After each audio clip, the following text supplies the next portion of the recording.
भैया देखिए, धन होना बड़ी बात नहीं है, धन हमारे पास नहीं, आपके पास, सबके पास है, कोई किसी में कम नहीं है। और जीवन में कमाते ही रहना है, कभी ये नहीं कि कमा करके पेट भर जाए।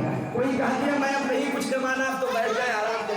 कोई कहता है, हम तो कितने लोग को देख रहे हैं, हाई कोर्ट से लेकर अपने सीबीआई तक देख रहा हूँ, दुनिया में देख रहा हूँ, रिटायर होने के बाद जाकर के फीस लगा दे सरकार, 2 साल के नौकरी और बढ़ा दो, 4 साल की और बढ़ा दो।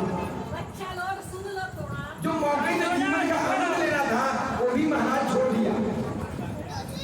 लेकिन ये नागेश्वर धाम में सारे भक्त मिल करके, आप जैसे दादाजी आए हैं, सब लोग एक जुड़ करके, कोई एक व्यक्ति का नहीं नागेश्वर धाम, ये पूरे नागेश्वर धाम परिवार है। और ये खाजा फूटा बहुत बड़ा ऊर्जावान शक्ति है। इसका मतलब क्या होगा? कहना क्या चाहते हो महाराज जी? कहने का अर्थ ये है कि महाराज दशरथ ने जब जब किया तो कैसा आहुति था, कल मैंने बताया था कि भक्ति सहित मुनि आहुति दीने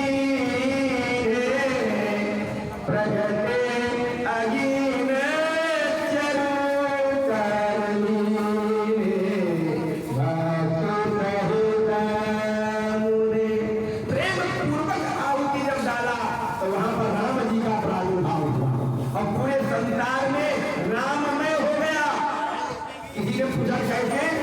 जब राजा राम महाराज दशरथ महल के राजा थे तो राम के नाम से जाने जाते, लेकिन राम जी ने हमारे राजा राम नहीं पहले बने, बनवासी राम, उदासी राम, भक्तों के राम, सबरी के राम और निषाद के राम, और फिर जाकर के बने राजा राम।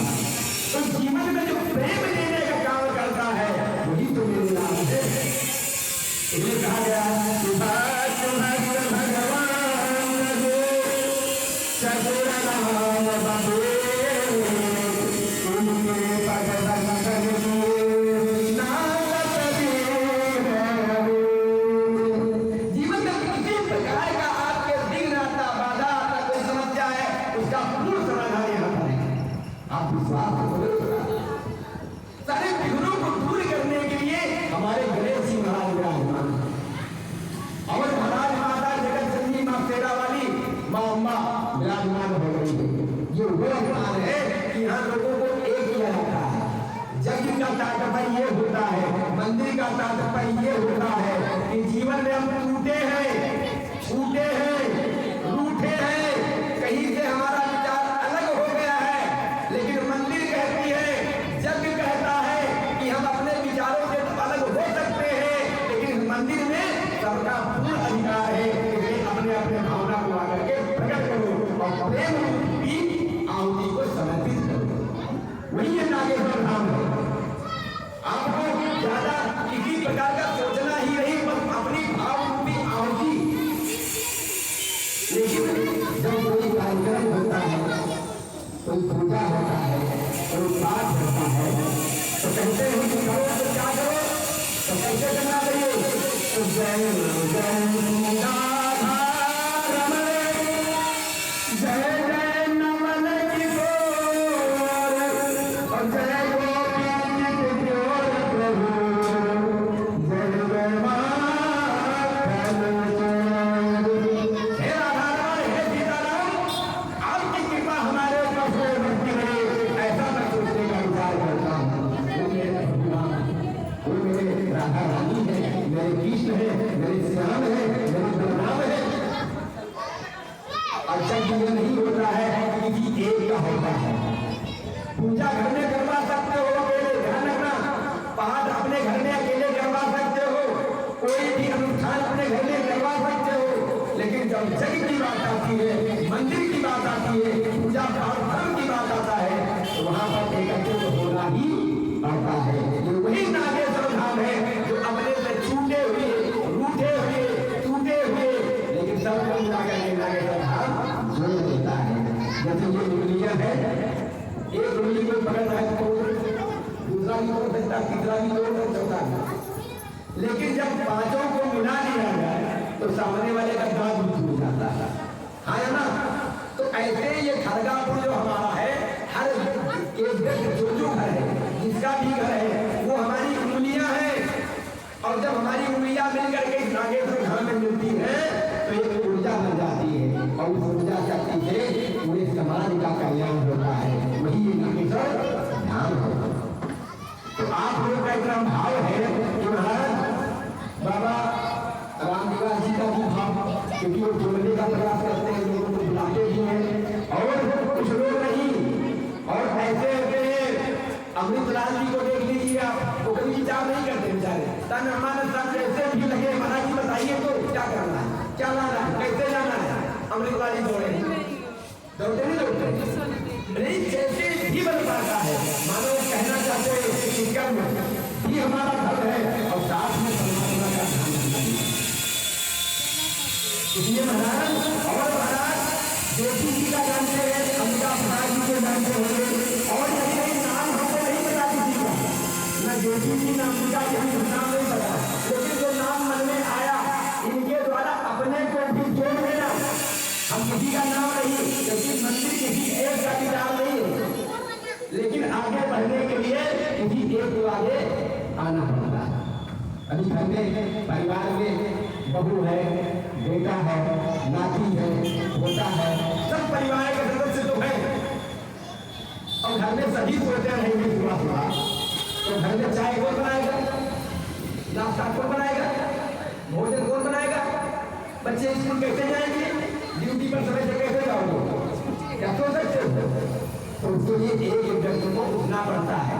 और वो क्या कहता है, उठो बेरोली नहीं होगे, कितना देर हो गया कि बिस्तर भागत बन गए, कभी कभी यही लोग होगा। और उसको चलने निकला हुआ कहते हैं ये तो तबाह कर दिए, जीने नहीं देते हैं। हे राम,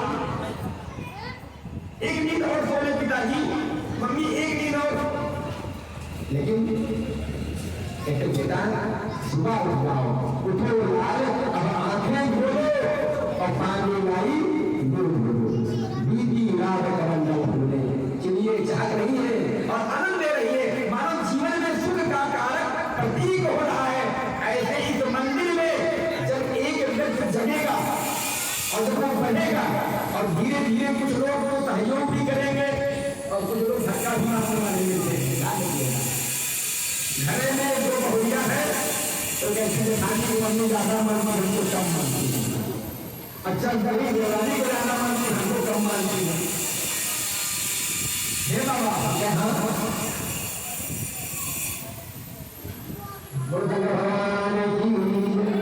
अच्छा ये बताइए भैया, अमृतलाल कथा तो बाद में होगा, ये आवाज हमको बहुत डिस्टर्ब, क्या कल नहीं, आज कथा समाप्त हो जाएगा, कार्यक्रम रोज चलता रहेगा क्या?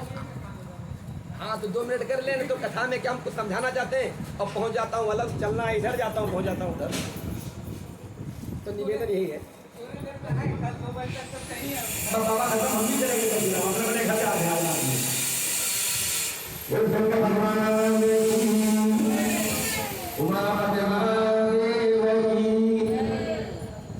हमारे भोले बाबा भोले हैं और किसी से चाहते नहीं है, तो कभी मांगे नहीं, इसलिए हमको बढ़ना चाहिए। और ये मत सोचो कि कुछ देने से होता है। आप एक बार देकर देखो भगवान के नाम पे, आपको उससे ज्यादा न मिला तो कहना कि महाराज जी बस ऐसे कैसे रहते हैं। अब बोलने वाला कौन कौन है? हम आए पहले भक्त की प्रशंसा करना, भक्त कैसा होता है। मेरे भगवान कहते हैं मुझे पूजना तो पूजना मत पूजना, लेकिन मेरे भक्तों का अपमान मत करना। पहला भक्त कौन हुआ? ध्रुव जी को जानते होंगे, आपको बता नहीं हुई कि ध्रुव से जब हरे नाम और पाया हो आचार अनुपम ध्रुव से ध्रुव जी की कथा तो आपने सुनी होगी, जो 5 वर्ष की आयु में अपने घर को छोड़कर चली। और जब किसी ने पूछा, नारद जी ने पूछा, अरे बालक अभी खेलने का, खाने का, घूमने का, दूध पीने का, मौज करने का बेटा समय है, तो तू जंगल में क्यों आया? कहा गुरुदेव इसलिए नहीं आया हूँ, इसलिए आया हूँ कि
उठाने के उम्र में, चलने के उम्र में आज ऊपर जंगल में जाना चाहिए।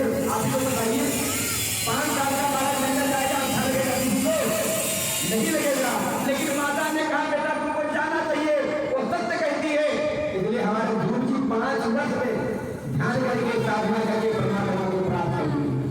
और ध्यान रखना, भजन का कोई उम्र नहीं हो सकता है। यदि हमने सोचा कि अभी क्या उम्र है, अभी तो बचपना है, अभी तो जवानी है, बुढ़ापा आएगा तो देख लेंगे, वापस आने वाली नहीं। जितना उम्र बढ़ेगा माया उतना ही बढ़ता चला जाता है। ध्यान रखना, कुछ पढ़ने वाला तो पहला भगवान को सुनिया कौन? ध्रुव जी महाराज। उनकी कथा विचार से कर लंबा हो जाएगा। तो छोटे से ध्रुव जी ने कहा कि ध्रुव जब भरना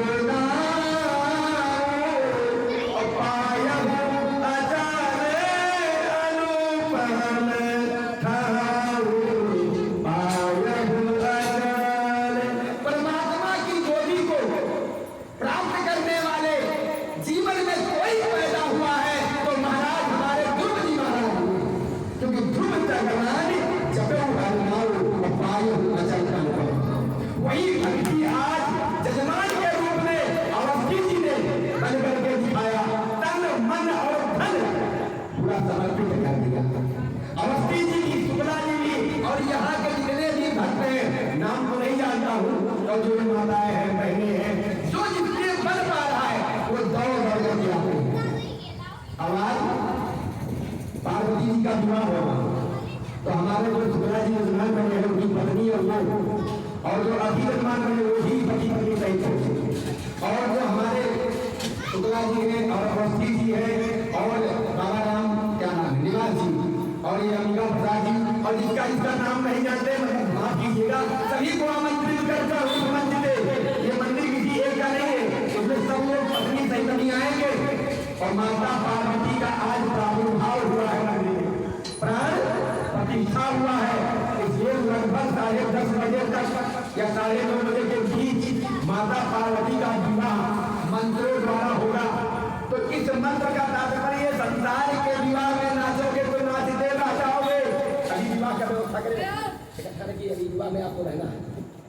तो बाबा ध्रुव ने कहा कि ध्रुव सगरान ने जब हरदाऊ और पाए अचल अनुपम ध्रुव जैसा भाव रखो, भक्ति रखो, श्रद्धा रखो, तुम्हारी सारी कामना पूर्ण होगी।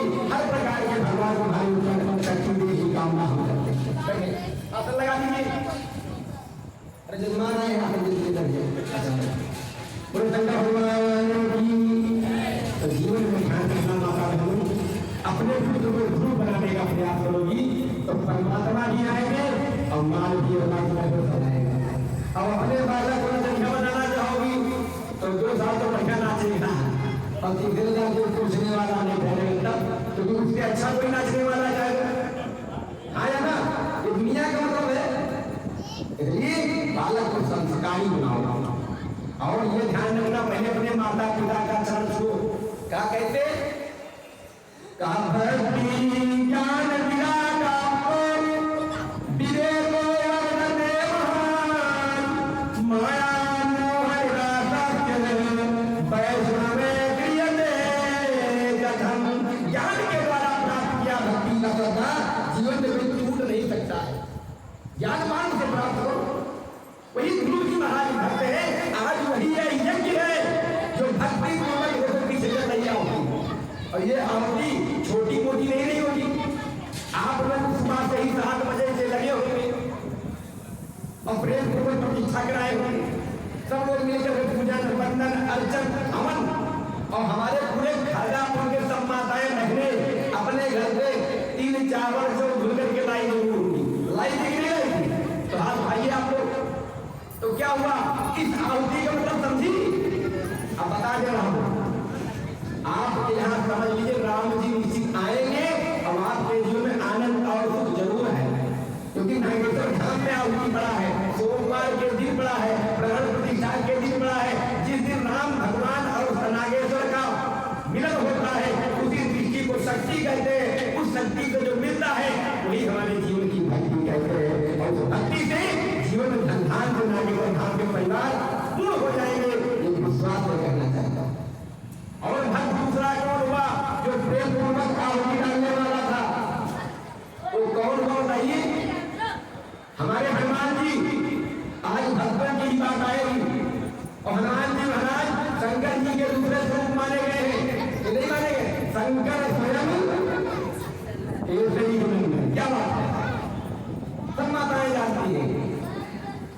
इसी बात पे एक टोटका याद आ गया। अब तो पता ही नहीं, घर में सब बच्चों को परिवार के लिए कल्याण हो। सब लोग ध्यान से सुनना, बहुत अच्छा है। घर में बहुत रोग रहता है, परिवार में लड़ाई खूब होता है, कलह बहुत मचा हुआ है, आए दिन कोई ना कोई बीमारी बनी ही रहती है। बहुत सरल बात। हनुमान जी के छठवें भाई का नाम जानते हो? सबसे छोटे भाई कीर्तमान नाम था। क्या नाम था? कीर्तमान। तो आप एक दर्पण ले आइए, और दर्पण जिसमें चेहरा दिखे, ये नहीं कि आजकल माताएं श्रृंगार का सामान लाती है दुकान से 15 रुपया वाला, तो आए भाई महाराज गोली माता जिल्ला, तो हम कहीं मुंह पर लगाओ कि तुम्हें मुंह पर लगाओ? पंडित जी हम लोग अच्छा तो इसीलिए जब भोजन पवाओ किसी को तो बढ़िया पवाती हो, कपड़ा किसी को दो तो अच्छा दो, तो मत दो। हमने देखा विवाह में जब नंद आएंगे तो भौजाई कहेंगी ये जमाना ये दे, ये वाला नहीं देंगे। एक यहाँ तो हमने देखा राम राम राम राम, क्या करना है ये वाले कहेंगे। सीता आपको उपाय बता देंगे, सीता ले आइए बड़ा, और उस सीते पे हनुमान जी के कीर्तमान का भाई का ध्यान किए, उनका नाम लेते हुए, और हनुमान जी के जो बाया पैर है उस पैर से सिंदूर निकालिए, हनुमान जी के चरण से लीजिए या पुजारी से मांग लीजिए, और ले जाकर के और उस शीशे पे त्रिशूल बना दीजिए। क्या बनाइए? त्रिशूल। और त्रिशूल बनाने के बाद में कीर्तमान का ध्यान कर लीजिए, और ले जाकर के अपने जो घर के बाहर का दरवाजा है उस खिड़की से या दरवाजे के पास में, या जहां से कोई जो इंटर करता हो, जैसे ये दरवाजे के अंदर करता है, तो यही पर आप लगा दीजिए। किसी तरह नहीं, जो कोई देखे, कोई भी घर में यदि आपके रोग होगा, घर में कर्कश होता है, परिवार कलहित है, बहुत समस्या में परेशान है, उन सबका समाधान ये है, करके देखो और लाभ मिलेगा तो जय जयकार, और नहीं लाभ मिलेगा तो क्या बिगड़ जाता है, देख देना। मैं नहीं समझ में आते, लेकिन करके देखो तो एक बार समझ में आया, नहीं समझ में आया? क्या बताया? समझ तो बहुत जल्दी आया। अभी नहीं कर पाओगी तो बाद में कहोगे पंडित जी पता नहीं क्या बताया, उल्टा करोगे तो बाद में कहोगे महाराज नुकसान हो गए।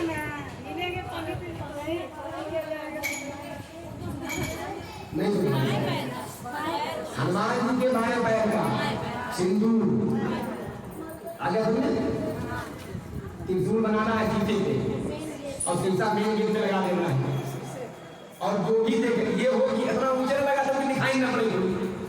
अरे जिससे चेहरा दिखे, आप भी आ जाइए तो दिखे, कोई आ जाए तो दिखे, आपके घर का सारा रोग धीरे धीरे समाप्त हो जाएगा, घर में कलह मचा है धीरे धीरे ठीक हो जाएगा, क्योंकि हनुमान जी है और त्रिशूल है जो तीनों सूर को ठीक करने वाला। हो गई बताया ना, तो भोले जहाँ है और ना हमारे हनुमान जहाँ है, वहाँ किसी के मजाल है कि गलत चीज आ जाए, कोई नहीं सकता है।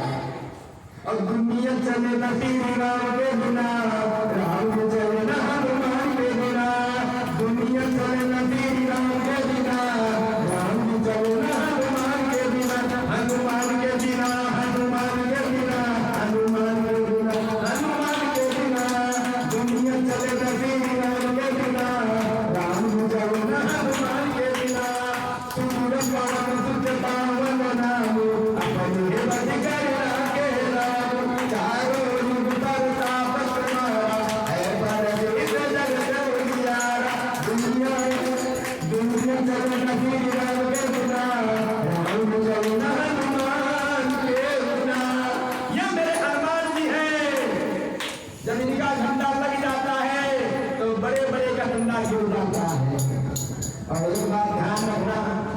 झंडे का महत्व कहां से प्रारंभ हुआ पता नहीं पता।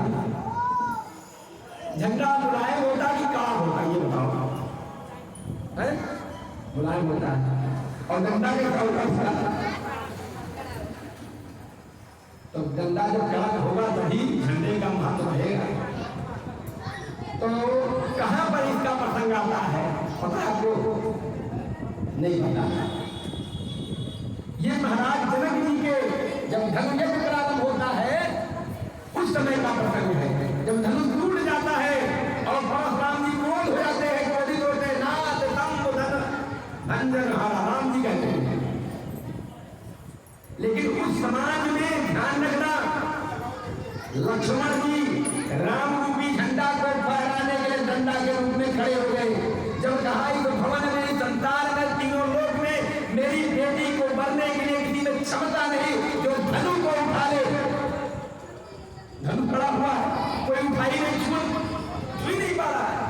और छोड़ तू तरफ बढ़। लेकिन जब बार बार जनक जी ने कहा चले जाओ, इस सभा में कोई योग्य नहीं है, तब लक्ष्मण जी क्रोध करके बोले, अरे क्या बात करते हो, अभी चाहे तो गुरु जी आज्ञा दे तो अभी हम ऐसे धनुष बची तो वो तोड़ते हैं। कहा नहीं कहा, खड़े हो गए सभा में, क्या बात कर जो दशरथ का परिवार है, ये मत कहना कि कोई पृथ्वी खाली भी हो दे।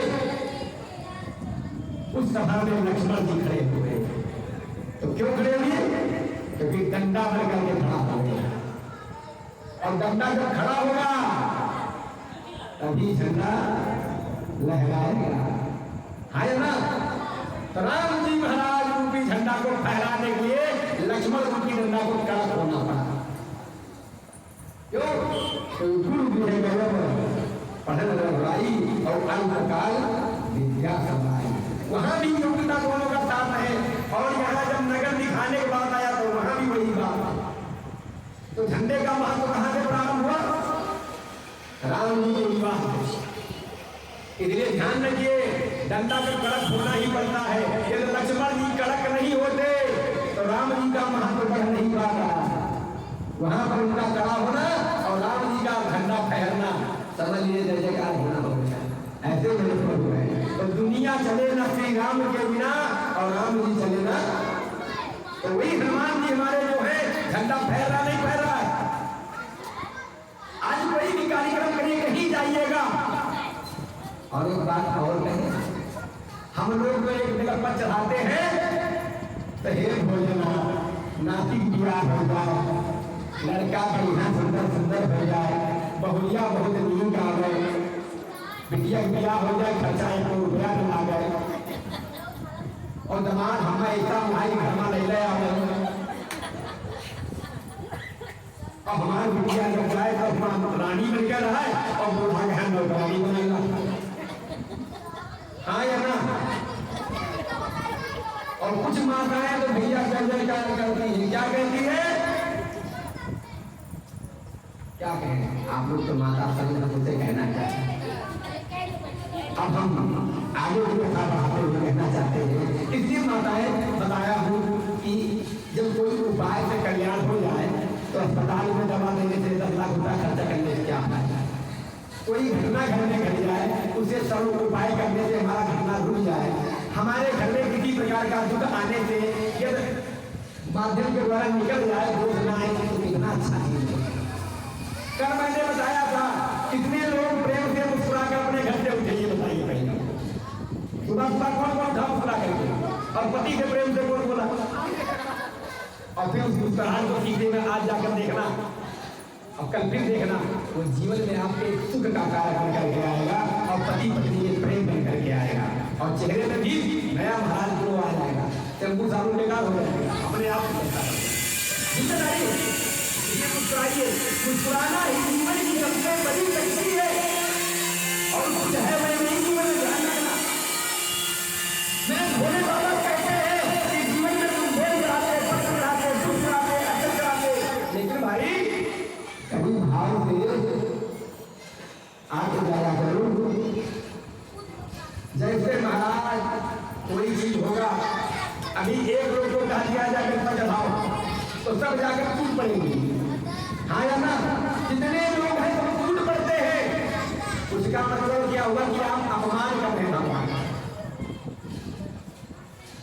नंबर वाइज से जो चढ़ाओगे तो जीवन में मौका बार बार आता रहेगा, और झटपट में चढ़ाओगे। अरे 20 लोग हमारे ऊपर चढ़ पाओ तो हम सभी ने बैठ बनाया, खोल गया चला, और एक एक करके आए तो सबको मैंने देखा, और दीदी जी कैसी हो, और दीदी जी कैसी हो, और बहन जी कैसी हो, और माता जी कैसी हो, और बिटिया रानी कैसी हो, तो सबका परिचय हो गया कि नहीं होगा।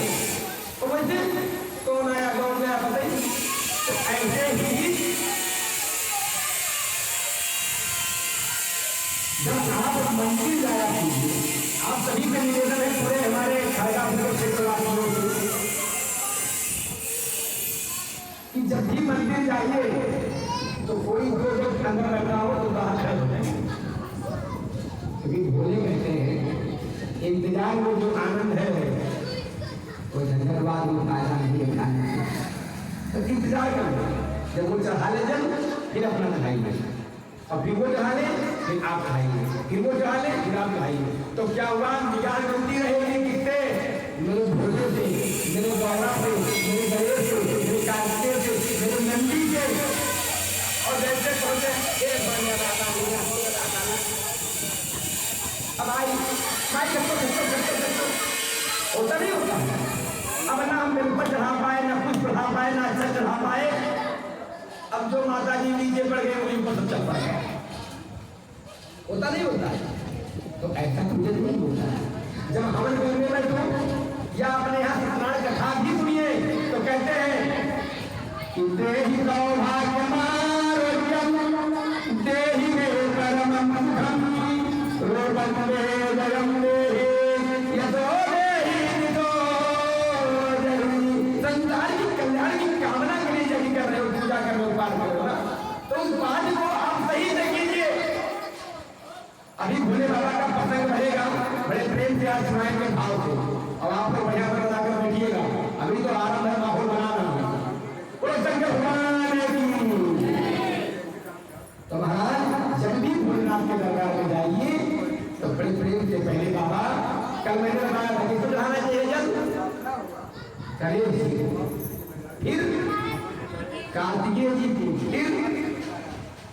फिर माता गौरा के पास जाइए और गौरा को जल चढ़ाइए, कहिए हे माँ अपने पति तक पहुंचने का मुझे मौका दो, उनसे कुछ इच्छा है या जो भी बात कहना है।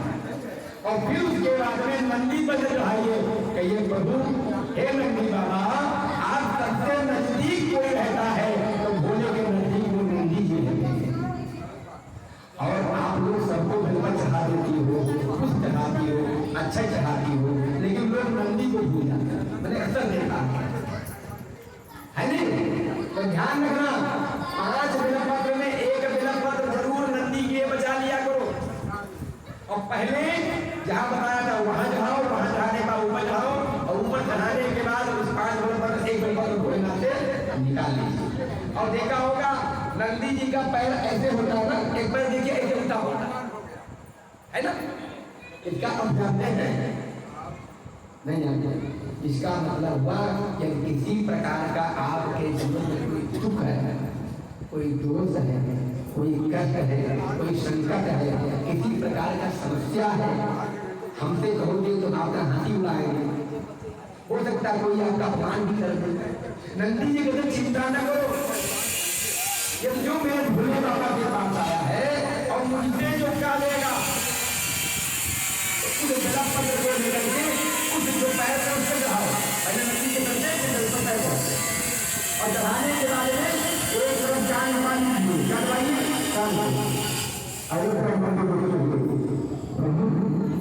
इस संसार में तो सबने कुछ ना कुछ मांगा है, कुछ ना कुछ देखा है, कुछ ना कुछ होगा, लेकिन मेरे भोले जो है वो सब कुछ देने वाले हैं। लेकिन वो लेटर, वो कागज आपके पास है, वो कागज हमारे भोले तक पहुंचा दो तो हमारा सारा और करके देखना आपको लाभ ही लाभ मिलेगा, आनंद में रहिएगा। आज मेरे भोले बाबा वही कहना चाहते हैं कि जीवन में जो भी करना है वो प्रभु के लिए करो। और चढ़ते जन जग जीव सकल राम में जाने, और बंदहु सबके पद कमल सदा जोरे जुग पान। ये संसार जल चेतन है महाराज, वृक्ष भी महाराज जल है, और हम लोग आनंद में बोल रहे हैं, बातचीत कर रहे हैं, लेकिन वृक्ष हमको आनंद देता है, कभी आपने हमसे इच्छा नहीं करता। इसलिए भोले बाबा कहते हैं इन वृक्षों की भी पूजा किया करो। सुबह सुबह उठो, स्नान ध्यान करके एक लोटा जल लेकर के और सूर्य भगवान हार देते हुए, अब ये नहीं ऐसे दीजिएगा। कुछ लोग क्या एक पंडित जी हम तो रोज जल चढ़ाते हैं, कुछ कमी नहीं, लेकिन नहीं, जब भी जल चढ़ाइए तो ऐसे लोटा लीजिए और लोटे लेने के बाद में ध्यान रखिएगा ऐसे धार बने, और उस धार की दृष्टि में जो धार आता है उसमें सूर्य को देखिए, तो जब देखेंगे आप तो उसमें 7 प्रकार के कलर आपको दिखाई पड़ेंगे और आपके शरीर में जितना उस कलर का प्रभाव पड़ता रहेगा देर तक आपका मैं विश्वास से कहना चाहता हूं कि आपके हृदय शरीर में कोई रोग पैदा हो रहा होगा, कोई किसी प्रकार का ऊर्जा पैदा होगा, उसको वो समाप्त कर देता है और आपको स्वस्थ कर देता है। सूर्य में वो शक्ति है जो हमारे शरीर का 70% रोग समाप्त कर देता है। लेकिन हम लोग बस गए 10 बजे तो सोकर उठते हैं, करके तो देखो एक बार। आज मेरे भोलेनाथ की जय जयकार होने लगी और कहते हैं हम जड़ को भी पूजन करते हैं, जीव को भी पूजन करते हैं, जानवर की भी पूजा करते हैं, चूहा की भी पूजा करते हैं। एक ने कहा बड़े पागल लोग होते हैं भारतीय लोग, क्यों? ये तो सांपों की पूजा करते हैं जो डस लेता है, इतने बड़े लोग हैं। लेकिन ये नहीं जानते हम हैं कि महाराज वो सर्प जो हमारे जीवन के शुभ कारक है। अच्छा देखते होंगे खेतों में आप लोग शिवराजी सब लोग देखते होंगे कि इस समय केचुआ हो जाता है, केचुआ देखते हैं? केचुआ क्यों होता है जानते हैं? उस विज्ञान भी कहता है कि केचुआ जब खेत में ज्यादा हो जाए तो समझ लेना तुम्हारी फसल सबसे सुंदर होने वाली है। आपके फसल में सबसे अधिक पैदावार निश्चित है, क्योंकि वो केचुआ खा खा करके मिट्टी को एक नई ऊर्जा प्रदान करते हैं और वो ऊर्जा हमें जब भोजन के रूप में प्राप्त होती है तो हमें शक्ति और एनर्जी होती है। लेकिन हमें उसकी भी पूजा की जाती है और सर्प की पूजा नाग पंचमी में हम लोग क्यों चढ़ाते हैं? और बहुत लोग कहते हैं मूर्ख हैं, भारत वाले तो ऐसे विचित्र प्राणी है कहिए मतलब जो काट ले उसको भी दूध पिलाते हैं। यही तो कहा गया है कि भारत भाग्य विधाता, जो भारत का भाग्य है वो हमारे प्रभु विधाता कहलाते हैं। अब क्यों नाराज मत होना, अभी हमको कल प्रधान बना दो तो जितना बजट आएगा उसको साफ कर जाएंगे। लड़के ब्याह नाती यहाँ कर ली और कोई तुमसे कुछ काम करना है, अच्छा ठीक है नकली वाला ईटा गिरा दो, पसंद हो तुम ही वाला कर दो, क्योंकि हम अपने लिए जीने लगते हैं और जब अपने लिए जिए तो क्या जिए? अरे जीना है तो प्रभु के लिए जियो, अपने परिवार के लिए जीना चाहिए, क्योंकि कर्म हमारा धर्म है, लेकिन लोगों का कल्याण भी होना चाहिए। इसलिए ये जब भारत भाग्य विधाता लिखा गया उसी दिन समझ लेना चाहिए कि भारत में कोई किसी के लिए नहीं जी रहा है, सब अपने लिए ही जी रहे हैं। और ये जो हमारा देश है ये परमात्मा के भाव का है। इसलिए माताओं बार बार कहता हूँ, कल की कहा आधी बात कल ही बताए थे कि भारत माँ कही गई है। संसार में कोई पृथ्वी को माँ, अन्य लोग नहीं कहते, हम लोग भारत माता का। उसकी सवारी भी बता चुका हूँ कि शेर है और आपकी भी सवारी शेर है, हम लोग तो कोई लायक नहीं है। इसलिए बार बार आप मेरी जननी है, जितना सही हमको सिखाओगी, उठना बैठना खाना पीना चलना, जिस रास्ते से ले जाओगी हम वही रास्ता पकड़ते चले जाते हैं। इसलिए संसार में कोई श्रेष्ठ कहा गया है तो वो माँ कहेंगे, तुम्हें माता चंद्रा तुम्हें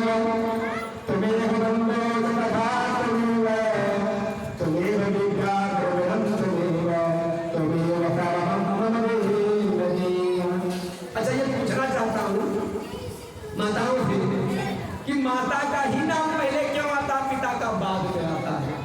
बताइए भाई। गौरी शंकर, लक्ष्मी नारायण, राधा रानी, सीता, क्यों आता है? क्योंकि हमारे में कमियां हो सकती है, पुरुष में कहीं ना कहीं कोई कटौती हो सकता है, वो मार्ग भटक सकता है, लेकिन माँ कभी अपना मार्ग नहीं भटक सकती। अपने बच्चे, अपने परिवार, अपने कुल, अपने खानदान, अपने मान, अपने सम्मान, अपने प्रतिष्ठा के लिए सब कुछ त्यागने को तैयार हो जाती है, लेकिन अपने कुल खानदान में दाग नहीं लगने देती। वो माँ है। बच्चा बिगड़ता भी है, हम सुबह निकल के शाम आ रहे, माँ संभालती है। शिक्षा कौन देती है? मेरी माँ देती है। अब परिचय कौन कराता है कि तुम्हारा बाप ये है? कौन परिचय कराता है? माता जी बताती है, हमारे बाप को एक हाथ बाबा है, एक हाथ चाचा। हाँ या ना? शुद्ध भाषा बता रहे, समझ में आ जाए। कथा का मतलब ये नहीं कि पंडित जी आए, बाजी चले गए, बहुत निकला। हमारे दिमाग में हमारे समझ में बैठना चाहिए। तो माँ बताती है पिता आपके हैं, ये आपके चाचा हैं, ये आपके भाई हैं, ये आपके बंधु हैं। तो संसार की दुनिया की पृथ्वी के तीनों लोक में सबसे श्रेष्ठ कोई है तो वो माँ है। माँ से बढ़कर संसार में कोई नहीं बनता है। और जब घर की माँ ही बिगड़ जाए ना तो वो घर कैसे ठीक हो सकता है ये बताओ। जिस घर में पत्नी बिगड़ जाए वो घर का कैसे कल्याण हो सकता। जिस घर की माँ नालायक निकल जाए उनके बच्चे कैसे योग्य बन सकते। जिस घर की माँ सब बिगाड़ कर रख दे वो परिवार कैसे बन सकता है। इसलिए आप लोगों से इस मंच से कर्मठ निवेदन है कि आप मेरी मान है, आप मेरी मर्यादा है, आप मेरी सम्मान है, आप मेरी प्रतिष्ठा है, आप मेरी पत्नी है और आप मुझे ऊंचे पहुंचाने वाली जगह जमीन मां। सारा भार मां के ऊपर होता है, पुरुष तो किसी योग्य नहीं। संसार में ये तो अब लिखने लगे पिताजी का नाम पहले, नहीं तो पहले माता का नाम होता था, पिता का नाम नहीं होता ही नहीं था। मां के नाम से ही परिचित होता था संसार में। अब किसी ने पूछा महाराज कैसे भाई गर्भ में धारण करने की क्षमता किसी और में है। उस दुख को उस समय का बर्दाश्त करना किसी में है। जो प्राणों को त्यागने के तरह तुल्य कष्ट जो होता है उसको प्राप्त करने के बाद भी तो हमको जन्म देती है और सारे दुखों को झेल करके। अच्छा जब बच्चा होता है तो माँ क्या करती है, बच्चा जब रोता है पिताजी जल्दी लेते नहीं होते, माँ बड़े अपना मुंह धोल करके पहुँच करके बड़े टीका चंदन लगा करके तब उसके गोद में लेती और कहीं भूल में ले जाओ लेकिन माँ कहती मेरा बेटा कहीं गीले में सोया हुआ है ना, उस गीले पे अपना नहीं जाती है और बच्चे को सूखे में डालती है। ये माँ तो माँ जो होता संसार में तो कोई नहीं हो सकता। वही तो मेरी माताएं बहनें आप हैं। मेरे संस्कार, मेरे जीवन की धार, मेरा आधार, मेरी शक्ति, मेरी ऊर्जा आप लोग हैं। मेरे में कोई क्षमता नहीं, कर्म मेरी माताओं में आप लोगों में और आप लोग जो देती है। अच्छा ये बताइए मैं रामनिवास जी क्या रुका हुआ समय पे कथाली सुनने आती, पूरा पूजा भी करती, पाठ भी करती है और पंडितों के लिए नाश्ता फलहार चाय और रात में 11 बजे तक भोजन प्रसाद जो बन पा रहा थोड़ा सहयोग, फिर 12 बजे तक तो नहीं हम भी पूछ चाय मिलेगा एक बार और तो अच्छा खाना खिला रही है। ये नहीं कहती रही कभी ताही निकलता रही। ये माँ को क्षमता हो सकता है ना किसी और में। और वही कुछ लोगों का आजकल भी जमाना हो गया कि महाराज जी कब आए हैं। अच्छा महाराज जी आ गए हैं तो मम्मी कहाँ रुकवाओगे बेटा, मम्मी तो बनाना मेरे कमर में तो बहुत तकलीफ पहले तो था और सर में अंतिम समस्या है, माइग्रेन का बड़ा समस्या है, डॉक्टर ने बताया था ना। तो सोचते एक दिन के लिए किसी को रख लीजिए, चाय वाय बना देगी, मुझसे तो नहीं होगा। और किसी के घर में चले जाओ ना, जब उसकी माँ कहती आज हमारे महाराज जी आ रहे, अरे कह बड़ा सौभाग्य है, कितने लोग 5 अरे कुछ नहीं 10 लोग आ जाओ के भाग पे मेरा घर चल रहा है। महाराज देखिए उस घर में मुस्कुराहट चकचकाहट आनंद वो आता है, मानो सब कुछ मिल गया। वो नमक रोटी ही माँ बनाकर प्रेम से खिलाती है तो 56 भोग के बराबर लगता है। और जो अहंकार 56 भोग खिलाए और कहते महाराज कभी खाए हो आज मैं बढ़िया वाला घी 56 भोग से मिठाई मंगा देखे थे तो मैं तुम जहर खिलाया।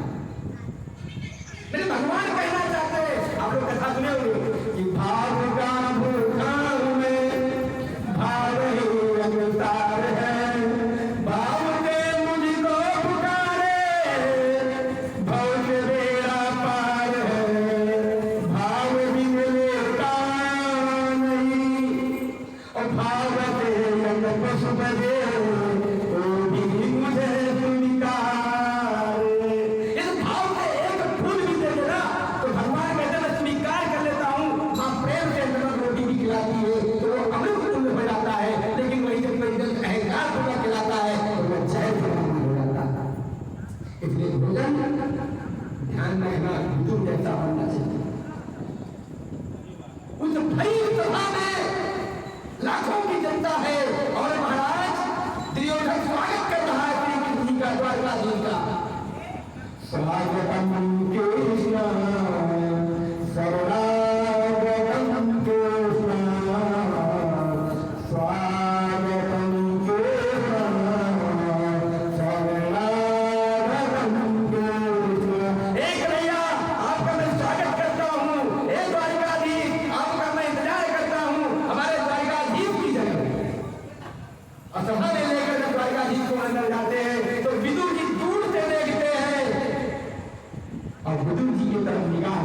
रहे लेकिन सभी बात है। 1 लाख जनता से दूर है क्योंकि वो गरीब है। पहले मंत्री थे लेकिन दुर्योधन ने धका किया। और यहाँ पर कन्हैया ने नेत्र से देखा और जब कन्हैया ने कहा द्वारकाधीश मेरी माँ गांधारी ने इतना प्रेम से तुम्हारे लिए भोजन बनाया है 56 भोग बढ़िया घी का मलाई मक्खन क्या कहना हम माखन मिश्री कन्हैया ने चेहरा देखा दुर्योधन का तो देखा कि चेहरे में अहंकार बढ़ रहा है।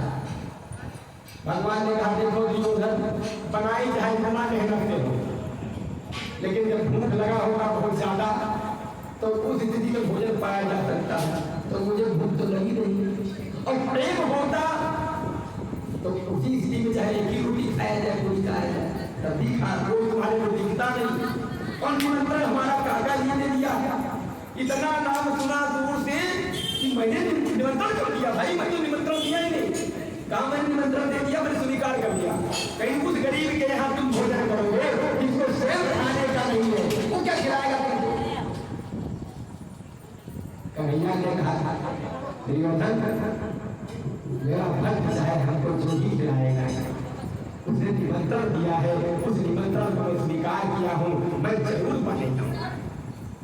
पूरी सभा को छोड़ दिया कन्हैया ने और महाराज चल दिए।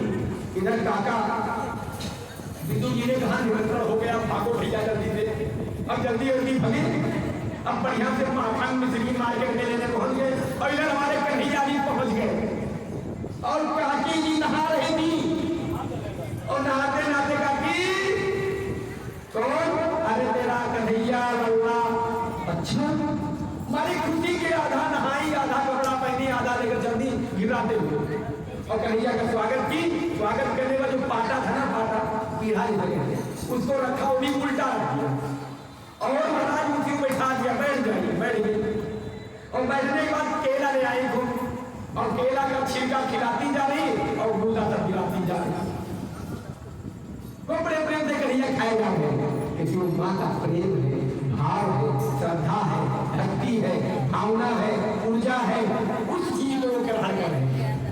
और इतने में विदुर जी बना दौड़े आपसे पहुंचे देखा नहीं भगवान तो खा रहे माखन लिए मिश्री लिए देख रहे हैं और उधर छिलका खाते देख रहे हैं।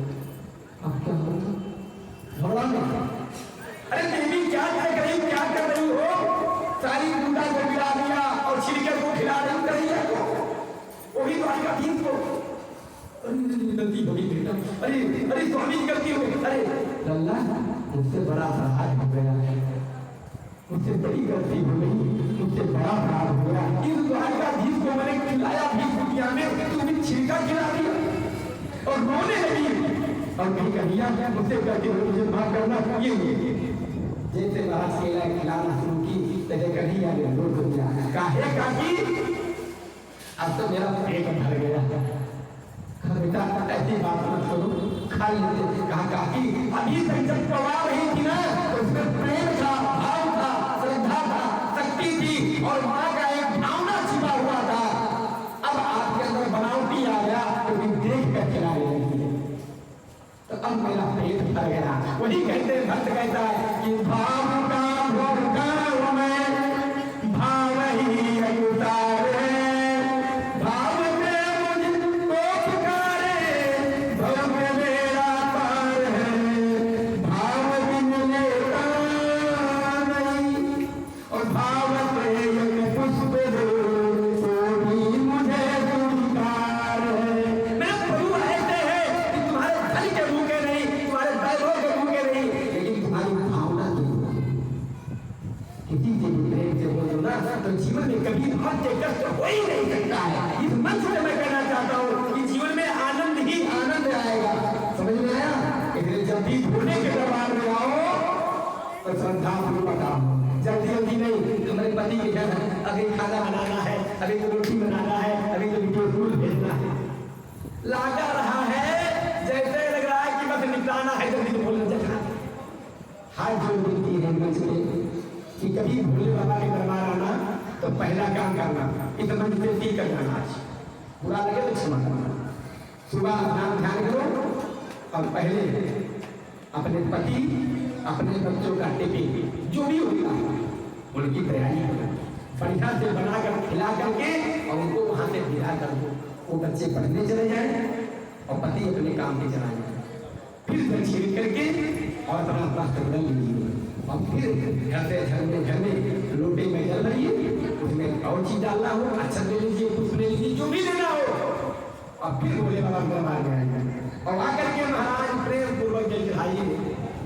आपको इतना जीवन में सुख प्राप्त होगा कि जीवन में जो भी दुख आने वाला है वो भी समाप्त हो जाएगा। लेकिन मुझे पति का टिफिन नहीं, क्यों? मैंने देखा है, एक जगह पर बैठा था। अब वो सुबह माता जी उठी जल्दी जल्दी नहा धो के पति ने बूढ़ा मम्मी बेटा तुम भी चलो, जाओ चल रहा है। अच्छा छोटी जरा बेटा चाय गरमा कर बढ़िया बना देना है। अच्छा चाय पत्ती थोड़ा कम डालना, चीनी वो कम पीते हैं।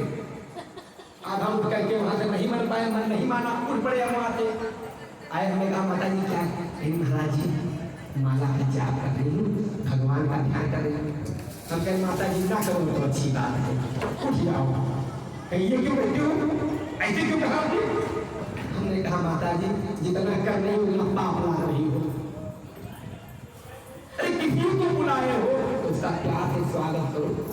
किसी के लिए माला जप रहे हो तो उसमें मन लगा कर करो। एक मंत्र बोलो, एक बार जाप करो, एक बार पाठ करो, या ना हो पाए तो मन से ध्यान करो। लेकिन इतने क्षण तो उन्हें लगाओ। दिन भर ये माला बैठे घना चल रहा है और पड़ोसी घर क्या हो रहा है? चाची उनके का अच्छा और लड़कवा क्या करता है?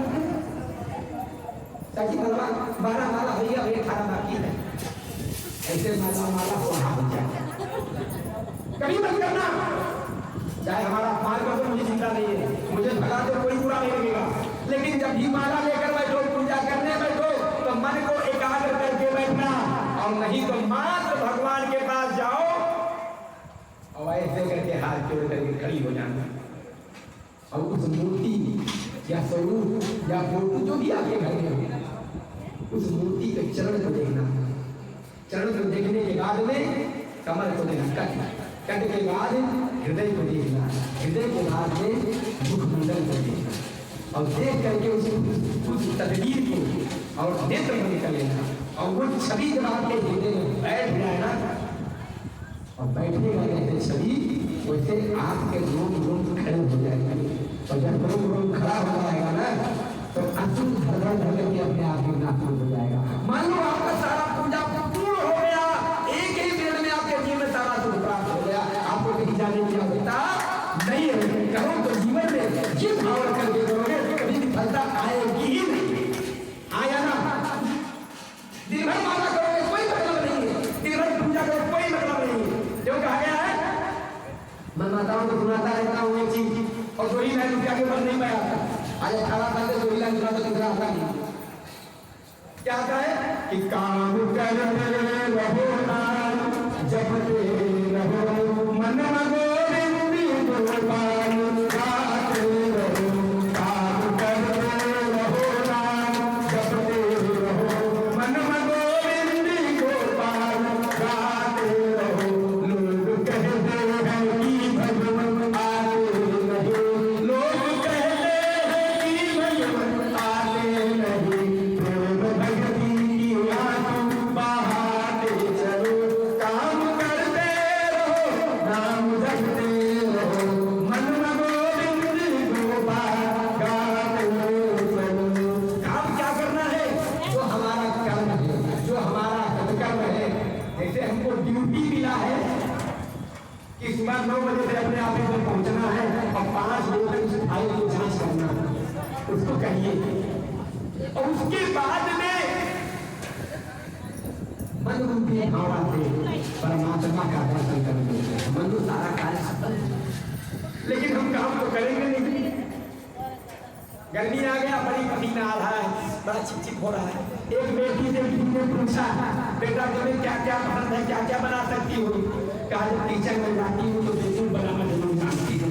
पसीने बहुत आते हैं, चाय बनाना आता नहीं है, आगे की तरफ देखना नहीं जाती हूँ, बस जुगोटों से मंगा कर खा लिया।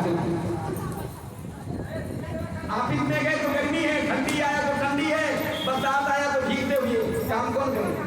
जब ऐसा करोगे और अपने काम के प्रति नियम नहीं बनाओगे तो वही धन आपके लिए जहर के बराबर हो जाएगा।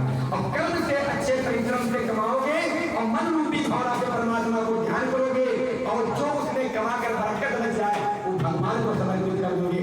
आपके जीवन में आपके घर में कभी कोई रोग कोई दोष नहीं आएगा, ये निश्चित है। लेकिन जब भी माता बहन ध्यान रखना, कभी पति का अपमान करके, परिवार का अपमान करके, अपने बच्चों को भूखे रख करके यदि आप व्रत रखती हो, पूजा करती, पाठ करती हो, वो फलदायी कभी नहीं हो सकता। जब भी व्रत रखना, व्रत किसका होता है? नहीं होता। आजकल तो व्रत बड़ा बढ़िया बन गया भैया। हमारे घर में वैसे तो महीने में 2 किलो घी लगता है, एक तो रोटी में लगाने के लिए और एक घी में भगवान के लिए थोड़ा बहुत, और थोड़ा बहुत पड़ोसी आ गया तो उसके लिए तो 2 किलो लगता है। और नवरात्र में पूछा हमने, देवी जी 9 दिन में एक 5 किलो कम से कम लगेगा। तो हमने पूछा किस बात का? खाने वाली तुम, मैं खाने वाले तुम, बच्चे हो कहीं नहीं विडंबना है। अभी मुझे कुट्टू के आटे में पूरी छानना है, फिर घी में सब्जी बनाना है, फिर आलू सूखी वाली फ्राई बनाएंगे, फिर उसके बाद टिक्की जो बनाएंगे उसका कैसे खाएंगे, फिर उसके बाद मूंगफली भूजना है, फिर मखाने भूजने हैं, फिर उसके बाद बादाम भूजेंगे। तो हमने कहा देवी की तरफ भूजती हो, खाती होगी तो व्रत होगी। इसका व्रत का मतलब क्या रह गया? तो दिन भर खाना ही है। अरे व्रत करना है तो आचरण का करो, विचार का करो, ईर्ष्या का करो, द्वेष का करो, प्रसन्नताप का करो, अहंकार का करो, किसी से नफरत ना करे इसका व्रत करो, हमारे अंदर गुस्सा ना इसका व्रत करो, हम किसी को अपमानित नहीं करेंगे इसका व्रत करो। भगवान मानव कहना चाहते हैं व्रत किसी का मत कर भाई, अपने अहंकार का, अपने ईर्ष्या का, अपने द्वेष का, अपने प्रसन्नताप का, अपने मन में कपट का, अपने छल का, इसका तो व्रत कर भाई। व्रत ये नहीं है कि हम भूखे रह जाए, व्रत ये है कि आज के दिन मैं ना गुस्सा करूंगा, न किसी का अपमान करूंगा, न किसी का अहित सोचूंगा और न किसी के प्रति में कोई ऐसी शब्द कहूंगा जो उसके जीवन में दुख का कारण होगा। आज के दिन जितना हो सकेगा किसी का सहयोग करूंगा, किसी भूखे को भोजन कराऊंगा, किसी पानी प्यासे को पानी पिलाऊंगा, किसी अंधे को इस पार से उस पार करूंगा, कोई समस्या में कपड़ा हुआ तो उसका सहयोग करूंगा। इसका जितनी जब प्रारंभ कर दोगे घर में सारा रोग समाप्त हो जाएगा, सारी समस्या समाप्त हो जाएगी। ये जिम्मेदारी का, लेकिन व्रत हम रखते किसका है? बढ़िया क्या क्या भूजे जाओ, खाए जाओ, 5 किलो बिना फालतू फैलाए। हाँ बता हम बची रात्रि कई सिर्फ 3000 के किए खा जाती हूँ। तो ऐसे व्रत से क्या फायदा? व्रत रखो तो आचरण का रखो, चरित्र का रखो, क्रोध का रखो, यही तो व्रत है। गलत करे माता जी, गलत तो नहीं करेंगे हम। ये नहीं कहते व्रत रखना चाहिए, व्रत की आवश्यकता भी है। 15 दिन में एक व्रत जरूरी होना चाहिए। क्यों? कोई पूछो। इसका मतलब ये है कि इस शरीर में आकाश तत्व की भी आवश्यकता है। हम छूट खाते जाते नहीं खाते जाते, वो खूब खाते हैं, खाते ना, कहाँ मानते हैं? सुबह उठकर शाम तक ये धान।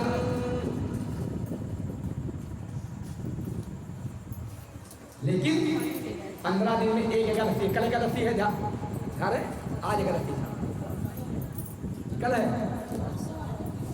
हम माता जी को बोल रहे हैं, यही मैंने कहा, उल्टा मैंने बोला समझ में आ गया तुरंत। इसलिए ध्यान रखना 31 तारीख, 31 तारीख को व्रत है और भी जल कहता है आज है। वाह माता वाह, सिर्फ उल्टा बोलने पर हाँ बोल। अरे हमारी बातों क्यों मान नहीं हो? अपनी बात तो कहो। हाँ हम जो कहें वही सही है क्या? अरे कुछ हम भी गलती बोल सकते हैं। हमने सिर्फ पूछा। निर्जला एकादशी तारीख के हिसाब से 31, और ध्यान रखना महीने में 2 एकादशी होती है। ये नहीं कहता हूँ कि भूखे रह जाओ, ये नहीं कहता प्यासे रह जाओ, लेकिन ये कहता हूँ कि नियम बनाओ, और नियम बनाओगे एकादशी व्रत रखोगे। विश्वास से कहना चाहता हूँ, आप परीक्षण कर लेना, 1 साल व्रत रहिए, नियम से रहना। ये नहीं है कि उनके ये हो जाए ना, नियम से व्रत रखना, और 1 वर्ष बाद किसी का प्राण नहीं निकल रहा हो और पूरे शरीर से समस्या में हो गया हो, डॉक्टर भी जवाब दिए, घर वाले भी कह रहे हैं कब जाए, कब पीछा छूटे, कहते नहीं कहते। और तुम जाना, अपने हाथों को, उसके हाथ को अपने हाथ में रखना, 1 बूंद गंगा जल लेना, 2 दाना चावल का अक्षत लेना, 1 दूबा लेना, 1 कुसा लेना, और कहना हे माँ एकादशी महारानी, हे प्रभु नारायण, मैं 24 जो व्रत रखा हूँ आज तक, मैं इस व्यक्ति को संसार के कल्याण के मोक्ष के लिए या स्वस्थ के लिए मैं अपना दान करता हूँ। और देख लीजिए 3 दिन के अंदर, ये तो राम राम तो जय श्री राम, गारंटी है, वारंटी नहीं करता मंच से, जिम्मेदारी के साथ चल करके देखना। लेकिन ये नहीं कि सबके ऊपर प्रयोग करना शुरू कर दो, बस उसी लिए कहा जाए जो नहीं चाहिए, समझिए ना। हाँ, गारंटी है मंच से, एकादशी नियम से चरित्रवान बन करके और नियम पूर्वक का पालन करके रखोगे, बाबा नागेश्वर धाम की बात जरूर बताएंगे, ये जिम्मेदारी है।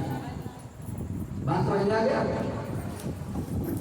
हाँ, तो बाबा भोले बाबा यही कहना चाहते हैं कि जब भी कोई आचरण की बात आए तो पहले चरित्र की बात आती है, और जीवन में चरित्र नहीं बने तो सब देखा, धन बहुत है, वैभव बहुत है, और बच्चा नालायक निकल गया तो जीवन भर का कमाई माटी नहीं रहता। हमने कितने लोगों को देखा, एक निवेदन यही पर आप हाथ जोड़कर मैं निवेदन करता हूँ, हे माता, हे बहनों, संतान में ध्यान रखना, माता पिता जितने भी नालायक क्यों न हो, माता पिता उसे खराब तो नहीं होते हैं, लेकिन फिर भी लोगों के मन में आता तो कह रहा हूँ कि माता पिता जितने भी नालायक क्यों न हो, क्यों न खुरापाती हो, रोज सब बेचते हो, पीते हो, खाते हो, बर्बाद करते हो, लेकिन कभी भी ध्यान रखना, उनका अपमान मत करना, क्योंकि उन्होंने बड़े प्यार से, चाहे सहजता से, चाहे गुस्से में इस शरीर को सुंदर बना करके हमको दिया नहीं दिया, तो उनके अंत शरीर का, बुढ़ापे के शरीर को वृद्धा आश्रम में कहीं मत ले जाना, यही हाथ जोड़कर। इस वजह से एक ही निवेदन है, जितने लोग कथा सुन रहे हैं, कि कोई अपने माता पिता को वृद्धाश्रम में न ले जाना, बस यही मेरा आप लोग से मांगना है, यही मांगता हूँ। जब भी उनकी सेवा करो, उनके प्रति में नाराज होने दीजिए, उनके नाराजगी में भी एक फल है, उनका आशीर्वाद है, एक सीख है। इसलिए माता पिता का भी अनादर मत करना, हमसे पूजा करो, पाठ करो, पुराण सुनो, मत सुनो, मंदिर जाना हो जाओ, न जाना मत जाओ, लेकिन अपने माता पिता का सम्मान जरूर करना। संसार में माता पिता से बढ़कर कोई नहीं है, कोई नहीं। माता पिता संसार के सबसे बड़े भगवान है, उसके बाद वही कहते हैं कि ये भगवान है।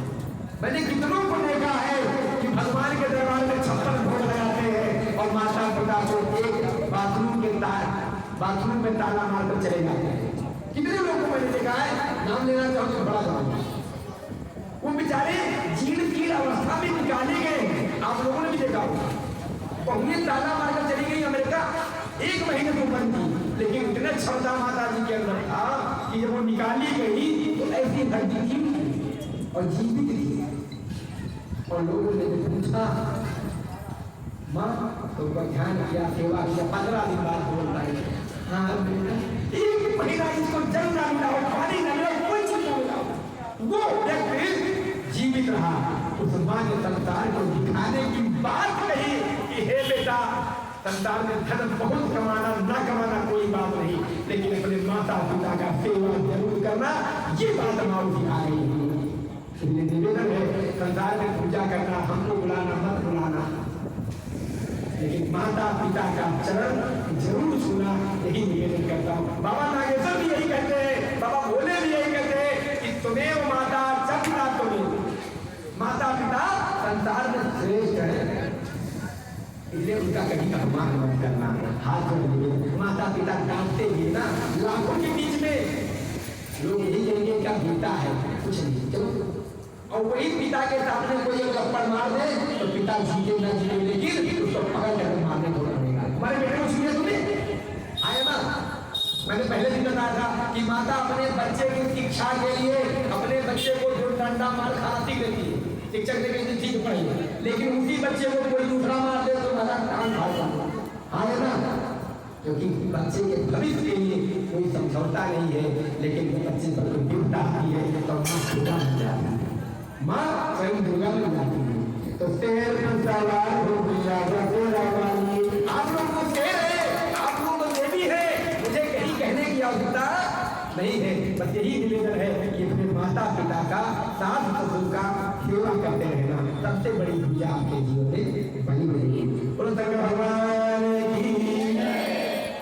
आज ये नागेश्वर धाम जो जीवन को सुख के लिए बना है, और ये मौका कैसे मिल रहा है कि भक्तों का एक भक्त ने हाथ बढ़ाया कि आज ये काम होगा।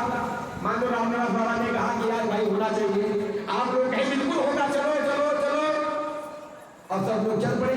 और आते आते धीरे धीरे धीरे सब लोग मिलकर ऐसे हुआ, सुंदरकांड होगा, रामायण होगा, मानसिका होगा, और इतना बड़ी मंदिर खड़ी हो गई। शुक्ला जी, अवस्थी जी, फलाने धमाके जो भी है, तिवारी पाठक भैया दुबे जी जो भी हैं, उसके बाद ठाकुर साहब भाई और सब है जो भी है, सबके हृदय से मैं अपने सबको निवेदन करके आह्वान करता हूँ कि पूरे खड़गापुर के सारे भक्तों की वो भक्ति है जो आज बाबा भोले आप लोग यहाँ विराजमान हुई। बोलो शंकर भगवान की। और ये नागेश्वर धाम की कृपा होगी, आप लोग का कल्याण ही होता रहेगा, क्योंकि पूरा परिवार यहाँ पर भगवान का है और आप लोग पूरे परिवार के यहाँ पर है। तो ये भक्तों की भावना है। ये जो यज्ञ हो रहा है, ये यज्ञ मानो रामचरितमानस के साथ यज्ञ हो रहे हैं, जिसमें एक तो विफल हो गया, 3 और 4 सफल हुए। पहला यज्ञ कौन सफल हुआ? भक्ति सहित मुनि आहुत दीने प्रगटे अगिन चरु कर लीने।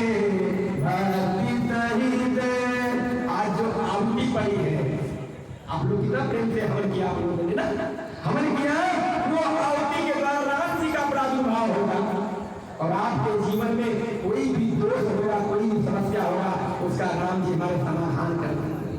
दूसरा यज्ञ कहाँ हुआ जानते हैं? नहीं जानते हैं? ध्यान रखना, आ जाएगा यार आपको। प्रातः सन रघुराई निर्भय याज्ञ करो तुम जाई। प्रातः कौन कर रहा है? राम जी कह रहे आप निर्भय होकर के यज्ञ कीजिए। और होम कैसे कर रहे हैं? होम करन लागे मुन झारी और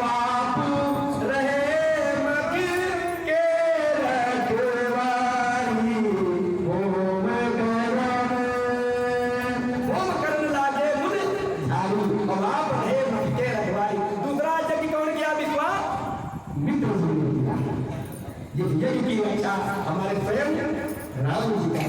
तीसरा यज्ञ कौन किया? महाराज जनक जी ने किया। कैसा यज्ञ किया? वो धनु यज्ञ किया। कैसा मैया आ रही है, बड़े प्रेम से ध्यान रखना।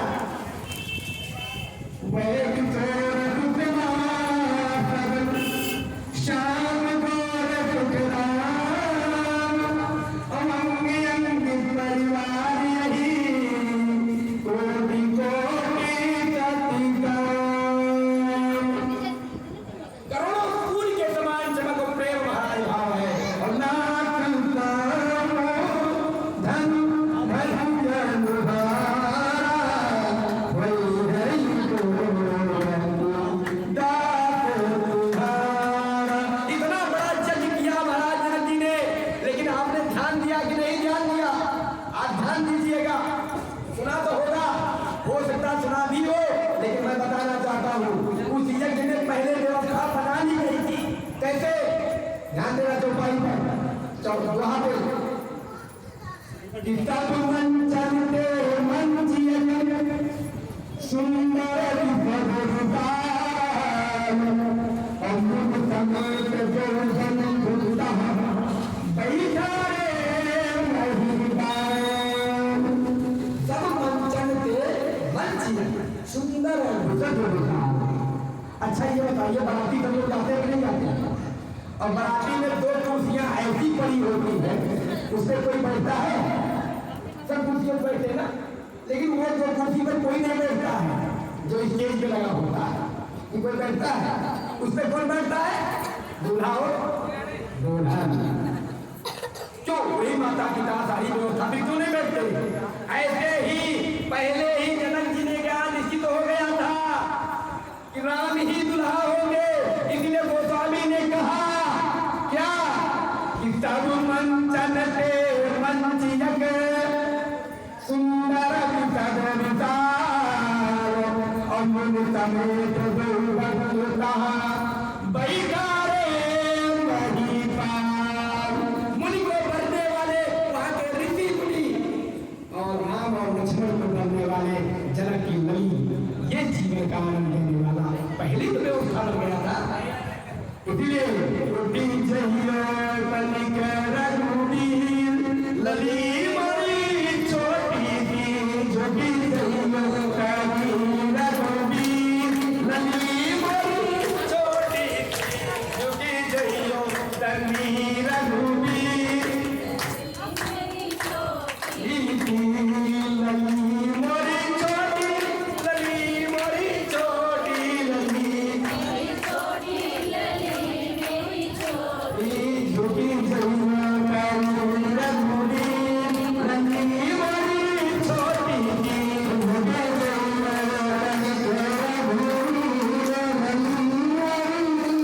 मेरी मैया बहुत छोटी है। अब क्या होगा? जयमाल कैसे पड़ेगा? लेकिन दुल्हा भाई टाइट उठा है, क्या कहना? खड़े रहने के बाद बड़े प्रेम से, और ससुराल में बेइज्जती हो जाएगी तो थोड़ा और दौड़ा हो गए। अब महाराज क्या करें? समझ गए कि मामला फसाना है तो कैसे बताया जाएगा। इसलिए बड़े प्रेम से महाराज आज मेरे राम जी को जयमाल से पढ़ने जा रहा है तो तुम्हें क्या हो रहा है? लक्ष्मण जी के पास पहुंचे, कहा हे लक्ष्मण आपको राम जी ने बुलाया है। राम जी ने? हाँ कुछ कार्य है देखो जरा। और जैसे राम जी को मंच पे खड़ा देखा तो लक्ष्मण जी कहे ये जोड़ी कितनी अच्छी है, मानो जीवन में नारायण आ गए हो। और लक्ष्मण जी महाराज राम जी को साष्टांग माता जगत जी को दंडवत प्रणाम किया। और जैसे ही दंडवत प्रणाम किया महाराज तो राम जी झुक गए इसको उठाने के लिए लक्ष्मण जी को। और जैसे लक्ष्मण जी को उठाना चाहे मैया जगत जननी ने माला डाल दिया। बोले भगवान की दुखी जइयो लली रघुबीर लली बड़ी छोटी छोटी है, लेकिन आज राम जी ने लक्ष्मण जी ने भूल कर दिया। जीवन में झुकना है लक्ष्मण जैसा करो। जीवन में कभी जीवन में दुख आने वाला है ही नहीं, वही तो मेरे भोले हैं। इसलिए जीवन में सारे दुख संताप पाप को समाप्त करने का काम किया है तो मेरे राम और लक्ष्मण जी ने किया।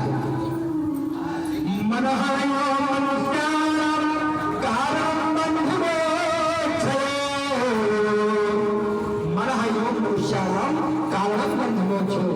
अपने मृत्यु का, अपने भय का, अपने यश का, अपने मान का, अपने सम्मान का कोई पद प्रतिष्ठित हो सकता है तो मैं स्वयं हूँ, कोई तीसरा नहीं हो सकता।